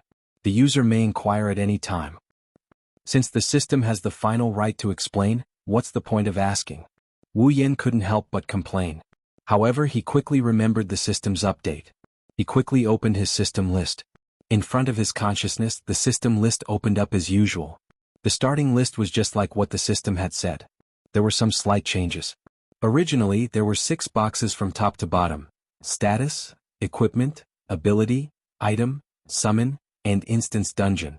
Now there were only 3 boxes left: status, exchange, and instance dungeon. Clicking into this status column, the data that appeared in front of Wu Yan was no longer the same as before. Instead, the names of Wu Yan and a row of girls were displayed. Seeing this, Wu Yan clicked into the option for his name. Character: Wu Yan. Equipment points: 170. Item points: 127,000. Ability points: 17,000. Summoning points: 2,300. Level: 79. F***ck. Wu Yan exclaimed and cursed. Why are my points so low? Let's not talk about the points he had obtained from the things he had just handed over to the system. The points that he already had. But it's still more than that. Could it have been swallowed by the system? Just as this thought popped up in his head, the system's voice rang out. The values held by the user have been changed, and the values on the exchange list have also been changed. Please confirm. Hearing this, Wu Yan breathed a sigh of relief. As long as it's not gone, it's fine. He looked at his personal status in front of him. Only his name, 4 types of points, and level were displayed. His previous abilities, equipment, and summon character statuses were all gone. No, she couldn't say that she didn't see him. Instead, he had become independent. In the upper right corner of his character status, there were 3 additional options: ability, equipment, and summon character. Clicking on the ability option, a list immediately appeared. Abilities: True Ancestor Bloodline, Endless Martial Training, Knight Has Never Died by Bare Hands, Electromancer, LV5. Clicking on the equipment option, the stats of his equipment appeared as well. Equipment: Gate of Wealth, B rank. The summon character option was the same as well. Summons: Misaka Mikoto, Katsura Hinajiku Ikaros, Astria, Flandra. Scarlet, Shokuho Misaki, Itsuka Kodori, Yatsuka Toka, Tashizaki Kurumi, Shibano, Kinuhata Sai, Frenda, Takitsubu Riku, Yakumo, Misaka Sister, 20,000. The 3 options were now independent. If he wanted to check them out, he would have to select them himself. It wasn't like before where they were all stacked together in a small list. There wasn't much to it, but the summoned characters gave him a headache. As for the personal statuses of the girls, the 4 stats of strength, endurance, agility, and spirit were removed, leaving only ability, equipment, and level. It was a lot simplified, but it didn't affect them too much. After exiting the status tab, Wu Yan clicked on the exchange option. The equipment, ability, item, and summoned options appeared in front of him. It was the same as before, but they were grouped into one category, so it didn't affect him too much. Of course, that's not what he's concerned about. What he's really concerned about is how much the values on the exchange list have changed. Thus, he couldn't wait to check out the items on the exchange list. As time passed, Wu Yan slowly understood the changes in the system. Simply put, the exchange values had changed. There weren't as many zeros as before. For example, the lowest grade common armament, rank D, only required 1 equipment point. Some of the better common armament were more expensive by 1 or 2 equipment points. The cheapest rare armament, rank C, was now 100 equipment points. The value had decreased by a lot. It was the same for items, abilities, and summons. Their values had decreased by quite a bit. His exchange points had shrunk, and the exchange points for these items had also shrunk. As a result, the prices of some items had become more expensive or cheaper. For example, Resplendent Breath used to cost 100,000 item points. Now that it had been reduced by 10 times, it only cost 10,000 item points. However, the price had increased by quite a bit. On the other hand, the Town Return Scroll, which used to cost 10,000 item points, had become 1 item point. Although the price seemed cheaper, it was still the same as before. It was the same for abilities and summoning. Some things had become more precious, while some things had also become cheaper. Compared to the past, where the value system focused on power, the current exchange system also took into account practicality and comprehensiveness. The value system had changed considerably. In short, some items had become cheaper while others had become more expensive. For example, the Resplendent Breath that had helped Wu Yan a lot. In other words, this system update had both advantages and disadvantages for Wu Yan. However, based on the current situation, the disadvantages outweighed the advantages. Looking at the drastic changes in the exchange list, Wu Yan's eyebrows twitched.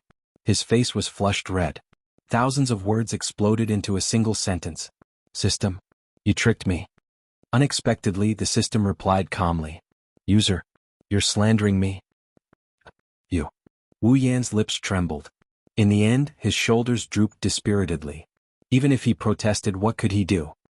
He also knew that the system's update this time was for his convenience and to make up for some mistakes. For example, a heaven-defying item like Resplendent Breath that could make him invincible for 3 hours would definitely cost more than the previous 100,000 item points. However, it was still disadvantageous to him, wasn't it? He could only say that the system had become more reasonable, but the victim was himself. It's not all bad. At least the return scroll only costs 1 item point. It's too cheap. Wu Yan forced a smile to comfort himself. However, when he looked at the gold coins and the remaining precious items on the ground, Wu Yan's mood improved a lot.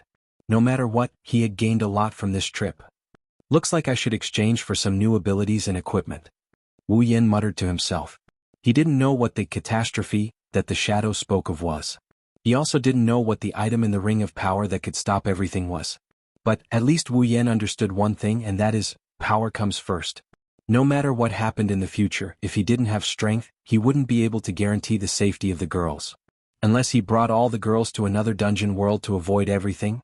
But if he could, who would want to escape? Therefore he had to increase his strength. To be continued.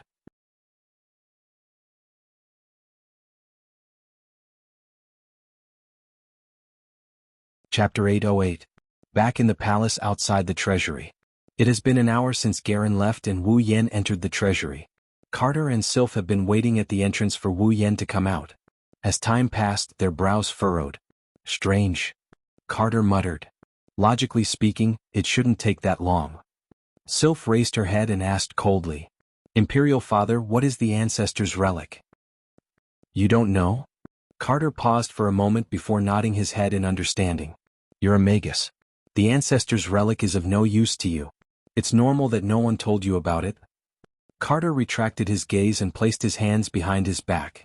Actually, the Ancestor's Relic is a battle technique he used when he was alive. Battle technique? Sylph turned around and paused for a moment. The Ancestor's battle technique? Carter nodded. Sylph hesitated for a moment. If it's a battle technique used by the Ancestor, then it must be very precious.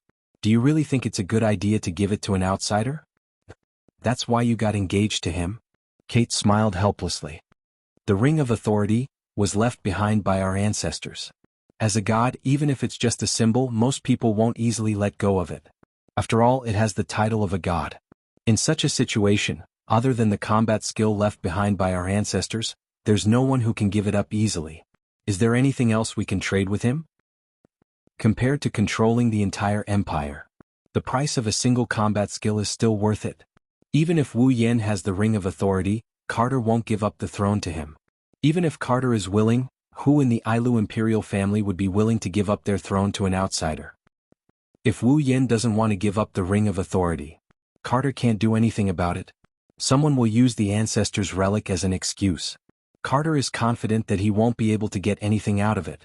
With his strength and status as a Tier 9 powerhouse, he won't give up the throne. However, it will be troublesome. More importantly, the next emperor might not be from his faction. That's why he has to get the Ring of Authority. Moreover, Wu Yan is no pushover. He has a demigod behind him and 2 Tier 9 powerhouses by his side. If he offended these people for the sake of the Ring of Authority, he would be in real trouble. Jaren is aware of this as well, that's why he's willing to let Wu Yan have the battle skill. Of course, what they didn't expect is that a god-tier battle skill is of little value to Wu Yan. What they didn't expect is that this time, Wu Yan didn't get a battle skill, he got a secret and a ring of gold that is as valuable as their national treasury. Shaking his head, Kate let go of the complicated thoughts in his mind. Now that Wu Yan has agreed to the deal, things are going well. Unfortunately, because of Jaren's whims, his beloved daughter got engaged to someone else. Engaged. He didn't know when regret had evolved into resentment. The thoughts in his heart had also evolved into expressions along with the resentment. As Kite muttered unwillingly, his eyes gradually became unfriendly. If Sylph finds out that the father she idolizes is actually a daughter Khan, would she still be able to maintain her cold demeanor? Maybe she already knew about it. Ta.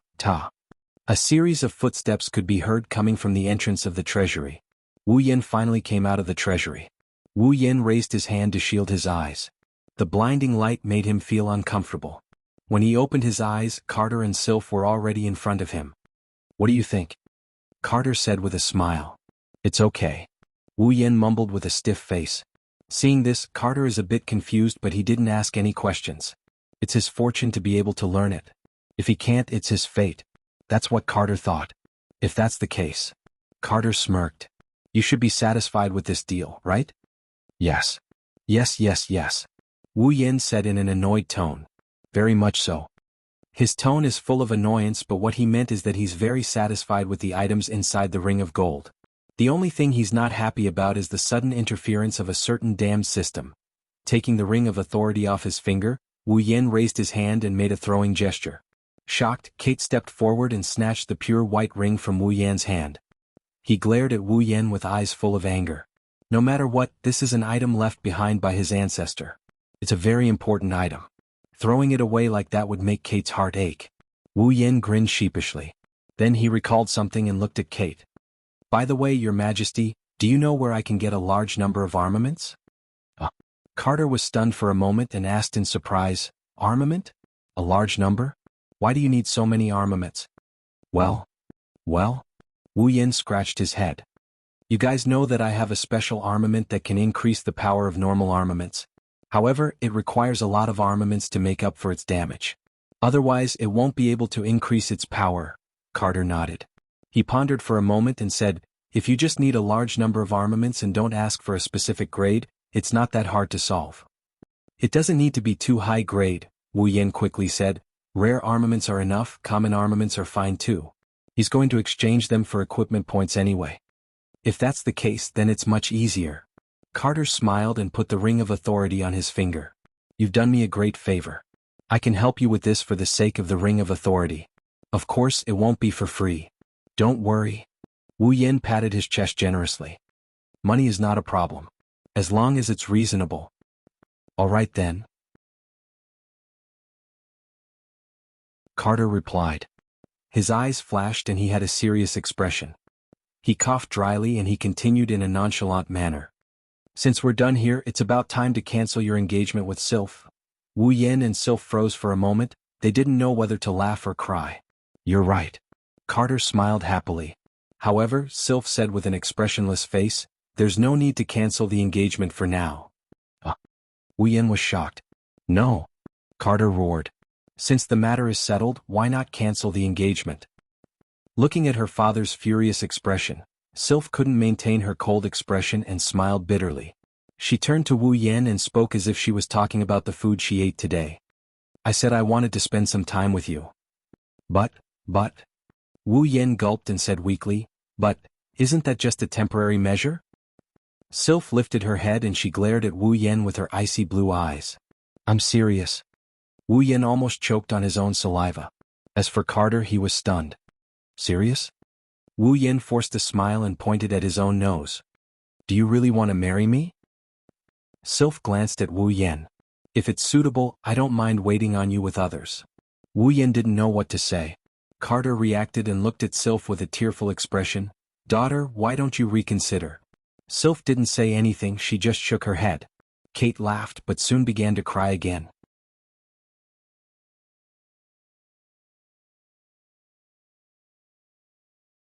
Chapter 809. Spalier World Academy Villa District. "Well, that's how it is." Wu Yin told Hinajiku, Kotori, and Kurumi what he saw in the treasury. The three girls fell silent. They are still digesting what Wu Yin told them.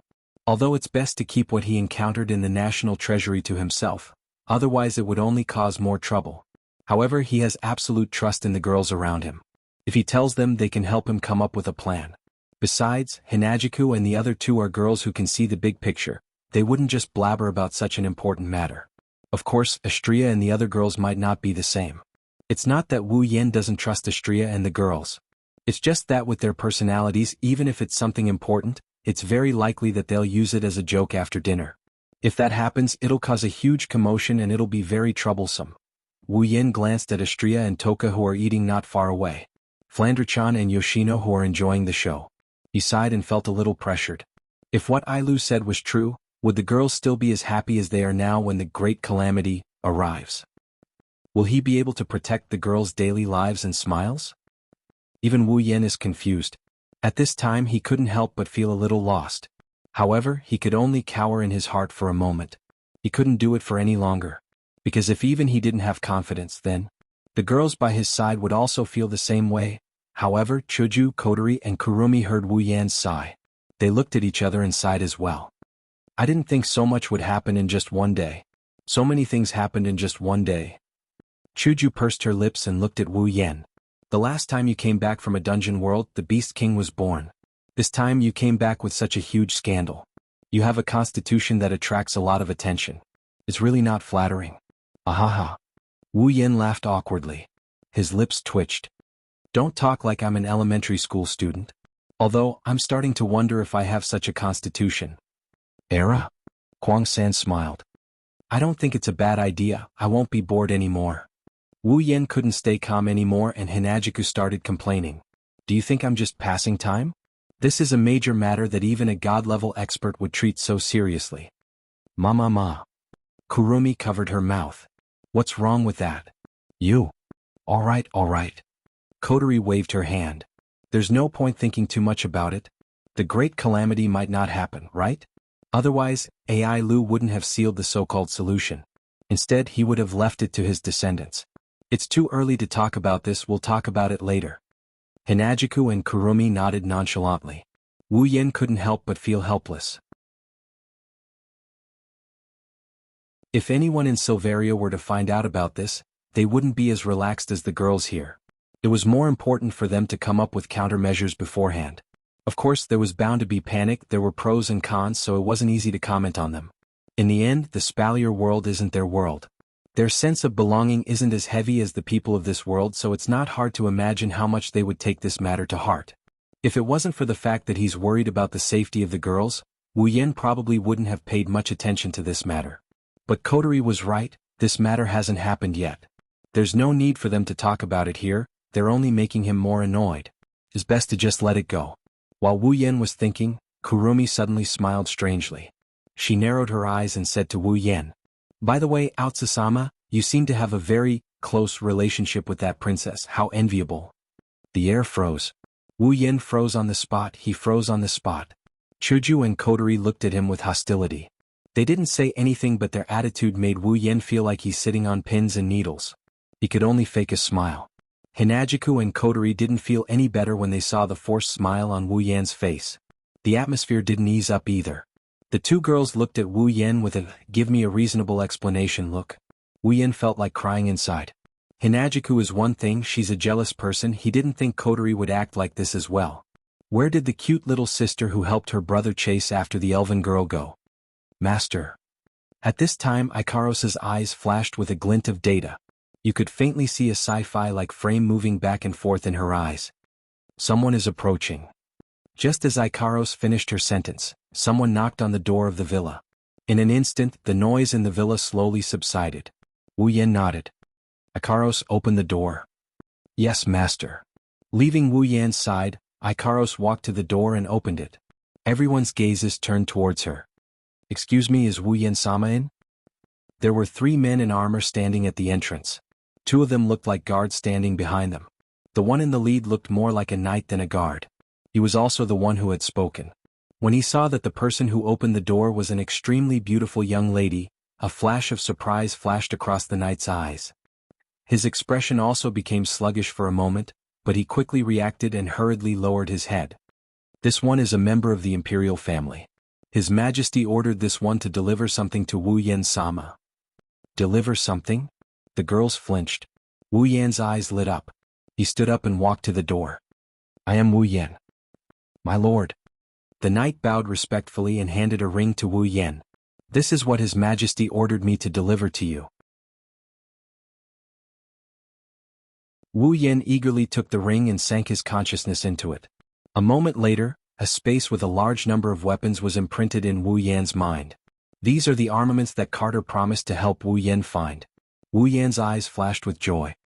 He smiled at the knight and said, Thank you for your hard work. This is what I should do.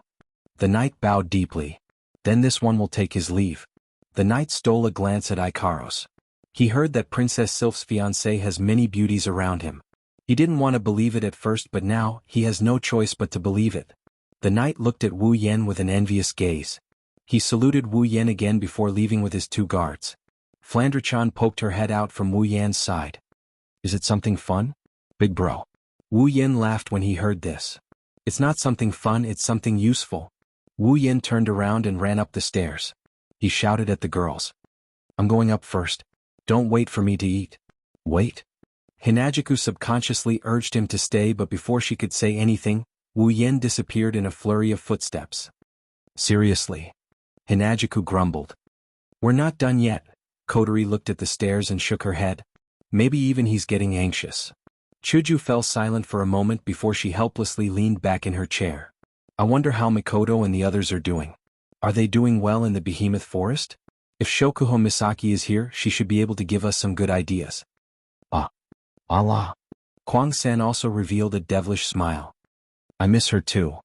Chuju felt even more helpless. Well? Kotori looked at the direction Wu Yen disappeared. I hope it won't be too troublesome.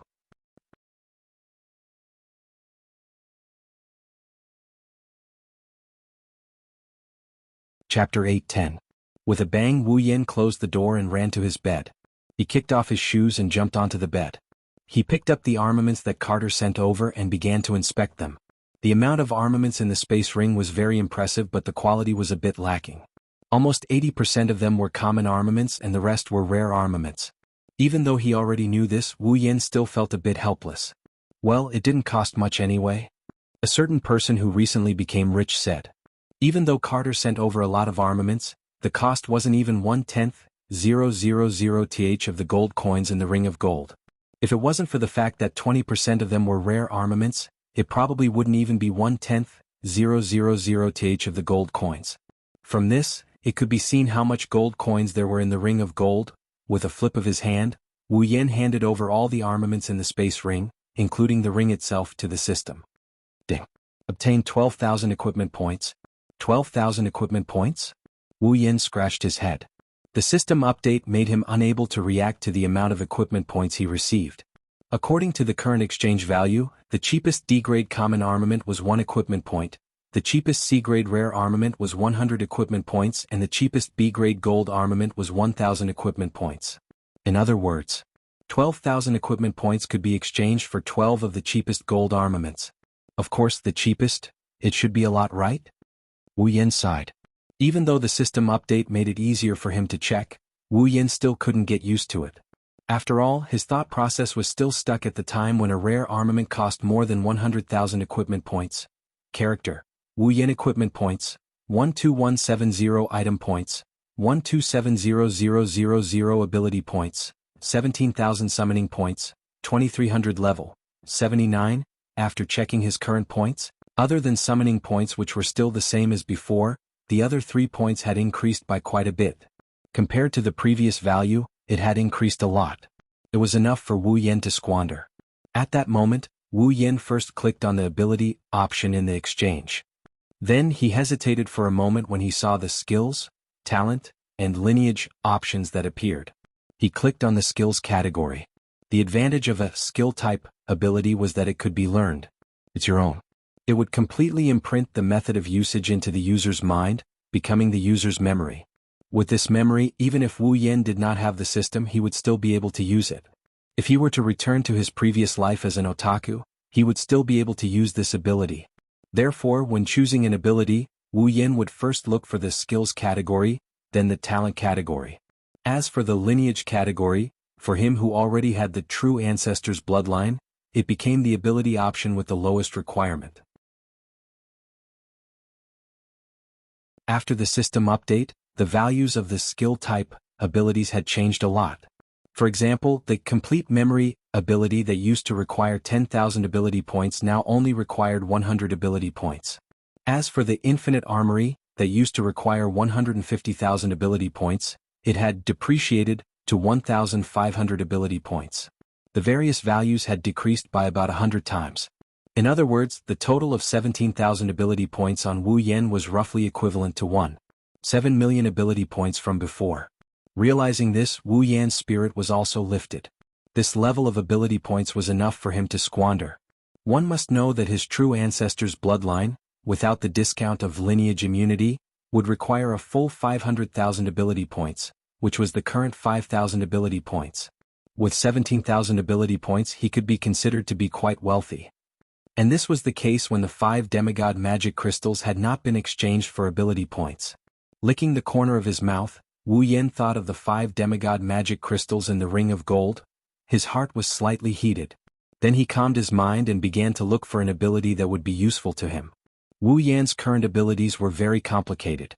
There was the Electromancer, LV5, Superpower, Infinite Armory, True Ancestor's Bloodline, and the Knight Never Died by Bare Hands as backup. Superpowers relied on computing power, Infinite Armory was a skill, and True Ancestor's Bloodline, and Knight Never Died by Bare Hands had endless uses. Speaking of which, he still lacked a system ability such as combat chi and magic power. Wu Yen also felt that it was time for him to exchange for an ability of the energy system. There were many benefits to having an energy system. For example, the chakra in Naruto could be used to climb trees and walk on water. The chi in the Dragon Ball could be used to strengthen the body and increase attack power. The internal force of the ancient martial arts system could also be used to directly damage the internal organs of the human body. The combat chi and magic power in the Spalier world could also be used to increase various abilities. Moreover, many abilities required the support of energy to be used. For example, combat skills could not be used without combat chi. The same was true for magic, which required magic power to be used. In addition, it could increase one's strength. It was time to exchange for an energy system. Wu Yan's first choice was magic power, because magic power directly corresponded to magic and magic. There were many kinds of magic and magic in the system. There were elemental magic such as fire, water, wind, thunder, earth and so on. There were also healing magic, destruction magic, and even high mysterious magic such as inherent enchantments, as well as magic related to space and time. It could be said that magic and magic almost involved all aspects of the field. As long as one understood the knowledge in this field, then in the face of battles and events, it could play a great role. In addition, in Wu Yan's memory, almost every instance where a creature like the true ancestor of vampires existed, as long as it had an energy system, then it was all magic power and it was very powerful. He believed that magic power should be the most suitable energy system for the true ancestor of vampires. Of course, Wu Yan also asked the system for its opinion, and the system also gave a clear answer. The compatibility between the true ancestor and magic power was the most suitable. Every true ancestor who cultivated magic power could be regarded as a large magic power furnace.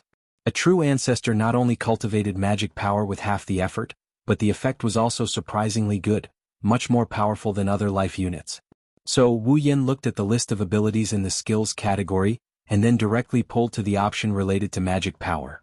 Magic power cultivation method, basic. A set of basic magic power cultivation method. After cultivation can obtain magic power, the growth of magic power is relatively slow, 1 ability point. Magic power cultivation method, intermediate. A set of intermediate magic power cultivation method. After cultivation can obtain magic power, the growth of magic power is relatively slow, 10 ability points. Magic power cultivation method, advanced. A set of advanced magic power cultivation method. After cultivation can obtain magic power, the growth of magic power is relatively fast, 100 ability points. Magic power cultivation method, ultimate. A set of magic power cultivation method of the highest level. After cultivation can obtain magic power, the growth of magic power is extremely fast, 1000 ability points. Seeing these 4 options, Wu Yan directly clicked on magic power cultivation method, ultimate, without thinking. Ding. Obtained, magic power cultivation method, ultimate. When the system notification sounded, Wu Yan's consciousness began to pull away. While in a daze, Wu Yan felt a memory fragment that he had never had before forcibly stuffed into his mind, and was memorized by him. Having already experienced it several times, Wu Yan naturally understood that this memory fragment was the method to use the magic power cultivation method, and immediately began to memorize it. Not long after, a set of very complicated and very mysterious cultivation method was branded into the depths of Wu Yan's mind, and was obtained by Wu Yan. His consciousness swept over this set of magic power cultivation method. Wu Yan held his breath and gently closed his eyes. According to the cultivation method in his memory, began to extract magic power. Similarly, not long after, a faint and somewhat mysterious fluctuation appeared on Wu Yan's body, visible to the naked eye. A surge of air reverberated on the surface of his body, and with a rapid trend, it gradually grew and did not stop for a long time.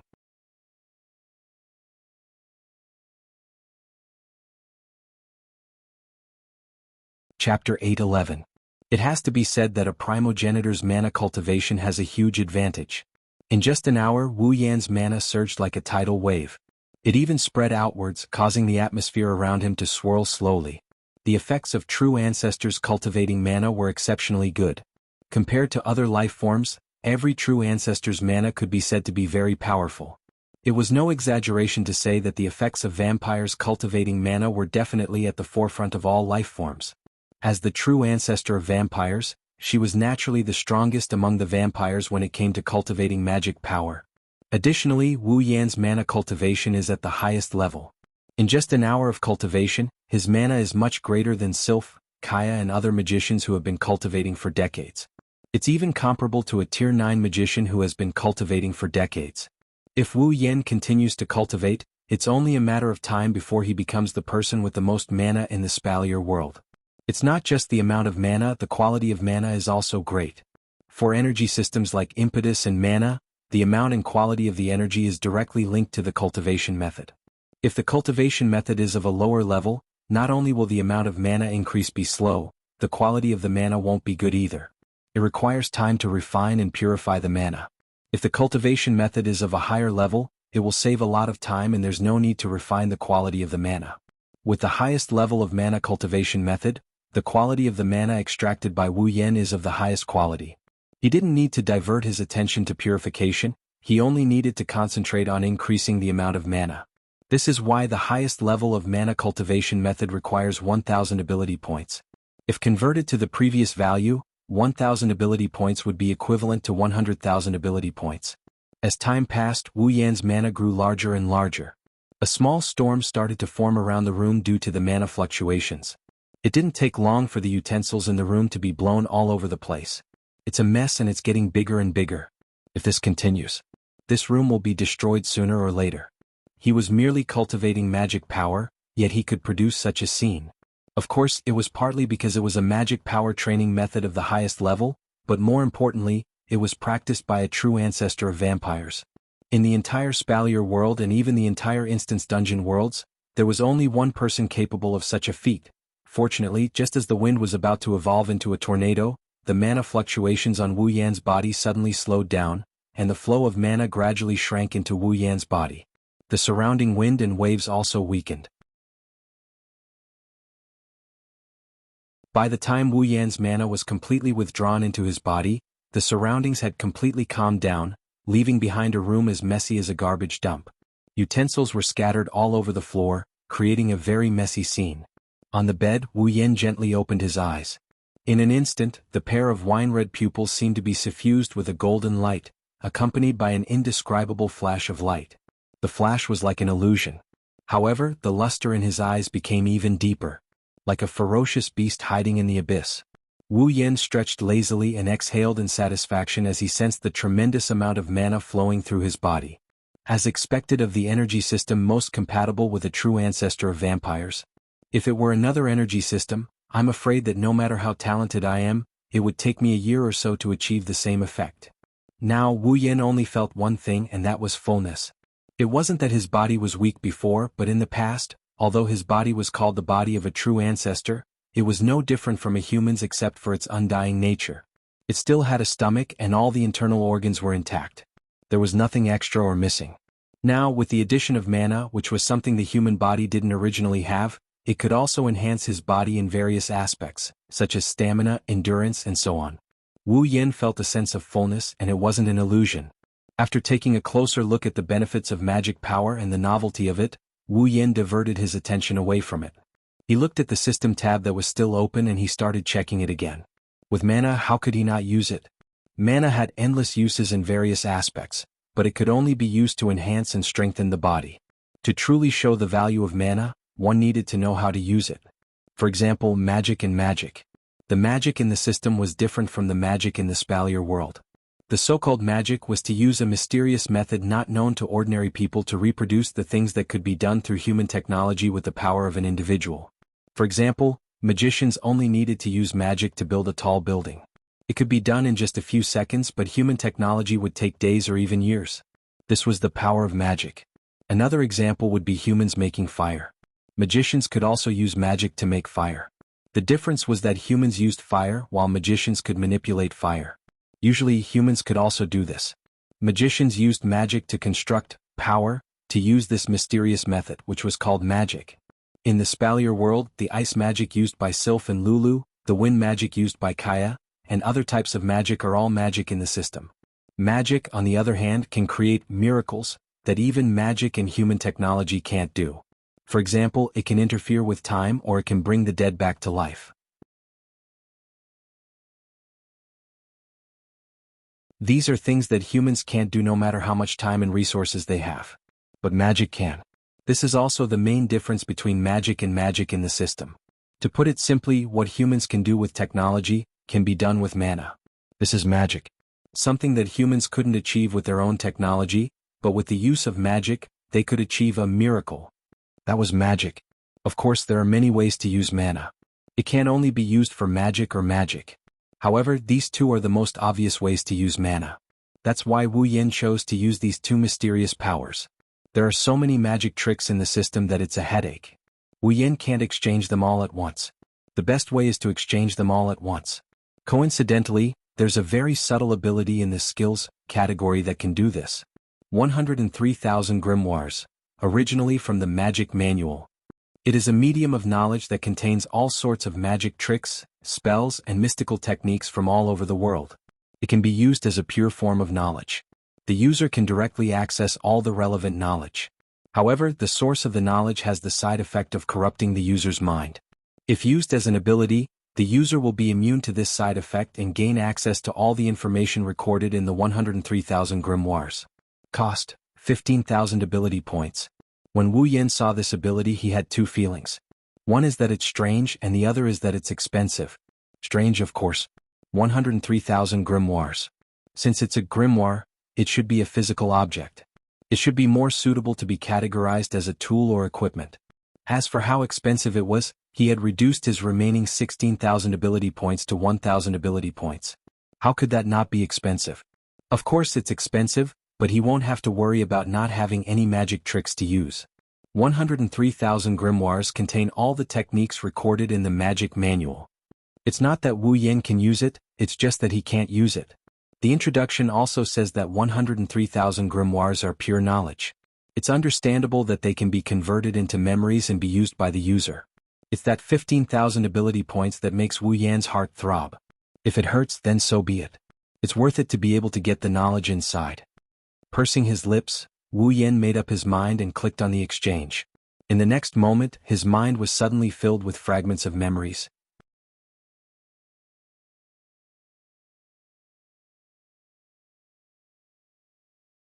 Chapter 8:12. Phew! After an unknown amount of time, Wu Yan finally opened his eyes. While digesting the memories he received, his eyes were filled with unconcealable exhaustion.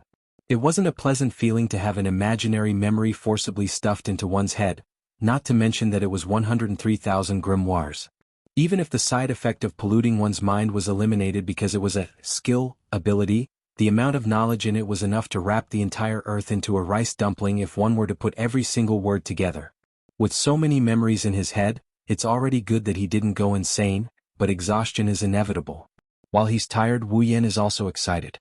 His head is filled with all kinds of magic techniques, his body has magical power, and with the support of the infinite martial arts, Wu Yan doesn't even need to practice, he can just use the magic techniques recorded in the 103,000 grimoires. Other people can't learn such a huge amount of magic in their lifetime. Wu Yan can learn it all just by clicking on the system list a few times. This is the advantage of the system. Now Wu Yan can rely on everything he learned, he doesn't need any superpowers, he doesn't need any other mystical abilities. The current him, even without the system, still has the capital to become strong. 16,000 ability points, it's worth it. Rubbing his forehead, his face. Tired and excited at the same time, Wu Yan's expression is very contradictory, but it's the best way to express his mood.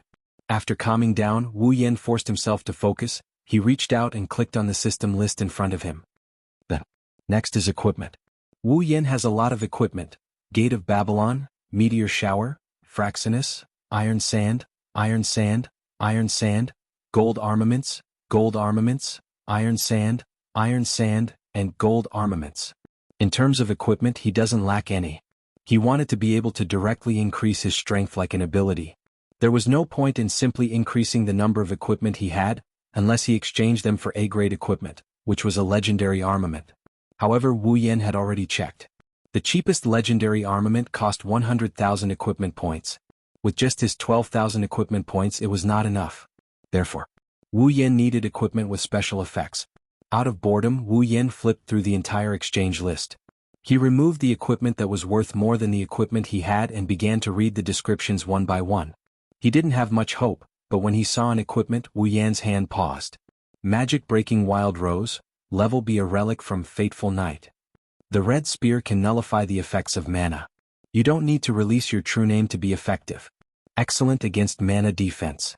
All mana enhancement, defense, and additional abilities will be nullified when they come into contact with the spear. Cost 3,000 equipment points. Magic nullification. Looking at the Magic Breaking Wild Rose's effect in the exchange list, Wu Yan frowned and pondered. The Magic Breaking Wild Rose's ability to nullify mana nullification was indeed attractive to Wu Yan. If he had it, then when he encountered an opponent who used mana as an energy system, his opponent would definitely be very tragic. But it was limited to this. Wu Yan didn't live in a world that only used mana nullification as an energy system. He had traveled to many worlds. Among them, there were all kinds of unique mysteries unique to each world, such as combat energy, mana nullification, and super abilities. If it only nullified mana nullification, it would be a little too limited. If, in his heart, an idea kept growing like bamboo shoots after a rain, and it was getting more and more uncontrollable. After repeatedly verifying this sudden idea, Wu Yan raised his head and spoke. System, is there a way to make the Magic Breaking Wild Rose's target transition from mana nullification to all super abilities? His voice echoed in the messy room and even reached Wu Yan's ears. Hearing this sentence, even Wu Yan was a little surprised. Did he really come up with such an idea? It seemed that even the system didn't expect Wu Yan to suddenly ask such a question. For a moment, it didn't answer Wu Yan's question. Only when the echo-like voice faded away, the system's voice sounded in Wu Yan's mind. According to the system's judgment, the user's proposal is feasible. Wu Yan was stunned, but when he came back to his senses, he couldn't help but be ecstatic. Really? Tell me what to do. The system slowly said in a cold voice, if you want to change the special effect of the equipment, you will also need to modify the equipment itself. The system can help the user modify the equipment, and according to the requirements, a certain amount of points will be charged. Modify? Wu Yan lowered his head, hesitated for a moment, and then directly said, then modify it. Change the anti-magic effect of Magic Breaking Wild Rose to an ability that can break all abilities. Beep. Modify Magic Breaking Wild Rose. According to the user's requirements, user will need to pay an additional 7,000 equipment points and 10,000 item points. Do you want to modify it? 7,000 equipment points, 10,000 item points. Wu Yan nodded. Modify it. Beep. Modifying in progress. After the notification, a flashing red spear suddenly appeared in front of Wu Yan, floating in the air. A strange light enveloped the entire spear, as if a large hand was squeezing something, constantly wriggling. As the strange light gradually wriggled, strands of golden lines crawled up from the end of the red spear, like a vine wrapping around the entire spear, until finally the tip of the spear was contained within, then suddenly trembled and disappeared into the spear under Wu Yan's gaze. Ding. Modification complete. Wu Yan's lips curled into an excited grin as he stared at the dark red spear floating in front of him. He extended his hand and grabbed it with one hand. Magic Breaking Wild Rose, modified, B-grade, a red spear that can erase all abilities that do not exist in common sense, after special modification, cannot be exchanged. Looking at the feedback from the system, Wu Yan's smile grew wider and wider, and finally he couldn't help but laugh, perhaps because extreme joy begets sorrow. His body that was sitting steadily on the bed suddenly tilted to one side and fell off the bed. Bang, ouch. Wu Yin cried out in pain, but before he could recover, an unknown hard object suddenly fell from the sky, like a urinal, and smashed into his head, making him dizzy. F***ck. Wu Yin cursed, throwing away the urinal on his face. The urinal hit the wall not far away but bounced back and smashed into Wu Yan's face again. Wu Yan was shocked and quickly ducked to avoid it. So unlucky. Wu Yan recalled this scene with lingering fear, looking at the red spear in his hand. Is it because of this? Wu Yan knew that Shangju was so unlucky because he had a phantom killer that could erase all abilities, even his luck. His modification of the magic-breaking Wild Rose was also inspired by the phantom killer. Now, whoever takes you will have ease luck. Wu Yan didn't know whether to laugh or cry. Fortunately, he didn't need to throw the spear in the gate of Babylon, or else he would be in big trouble. Since you have the exact same effect, then you should be called the Phantom Killer. Character: Wu Yan. Equipment points, 2170. Item points, 126000. Ability points, 1000. Summoning points, 2300. Level, 79. You're tuning in to the Han Lee's Wuxia Chronicles YouTube channel. We're so grateful for your support, and don't forget to subscribe to join us on this incredible journey through captivating stories. Your generosity through donations truly makes a world of difference, as it's the primary source of revenue that allows me to expand and enhance this channel for you. Thank you from the bottom of my heart for being a part of this adventure.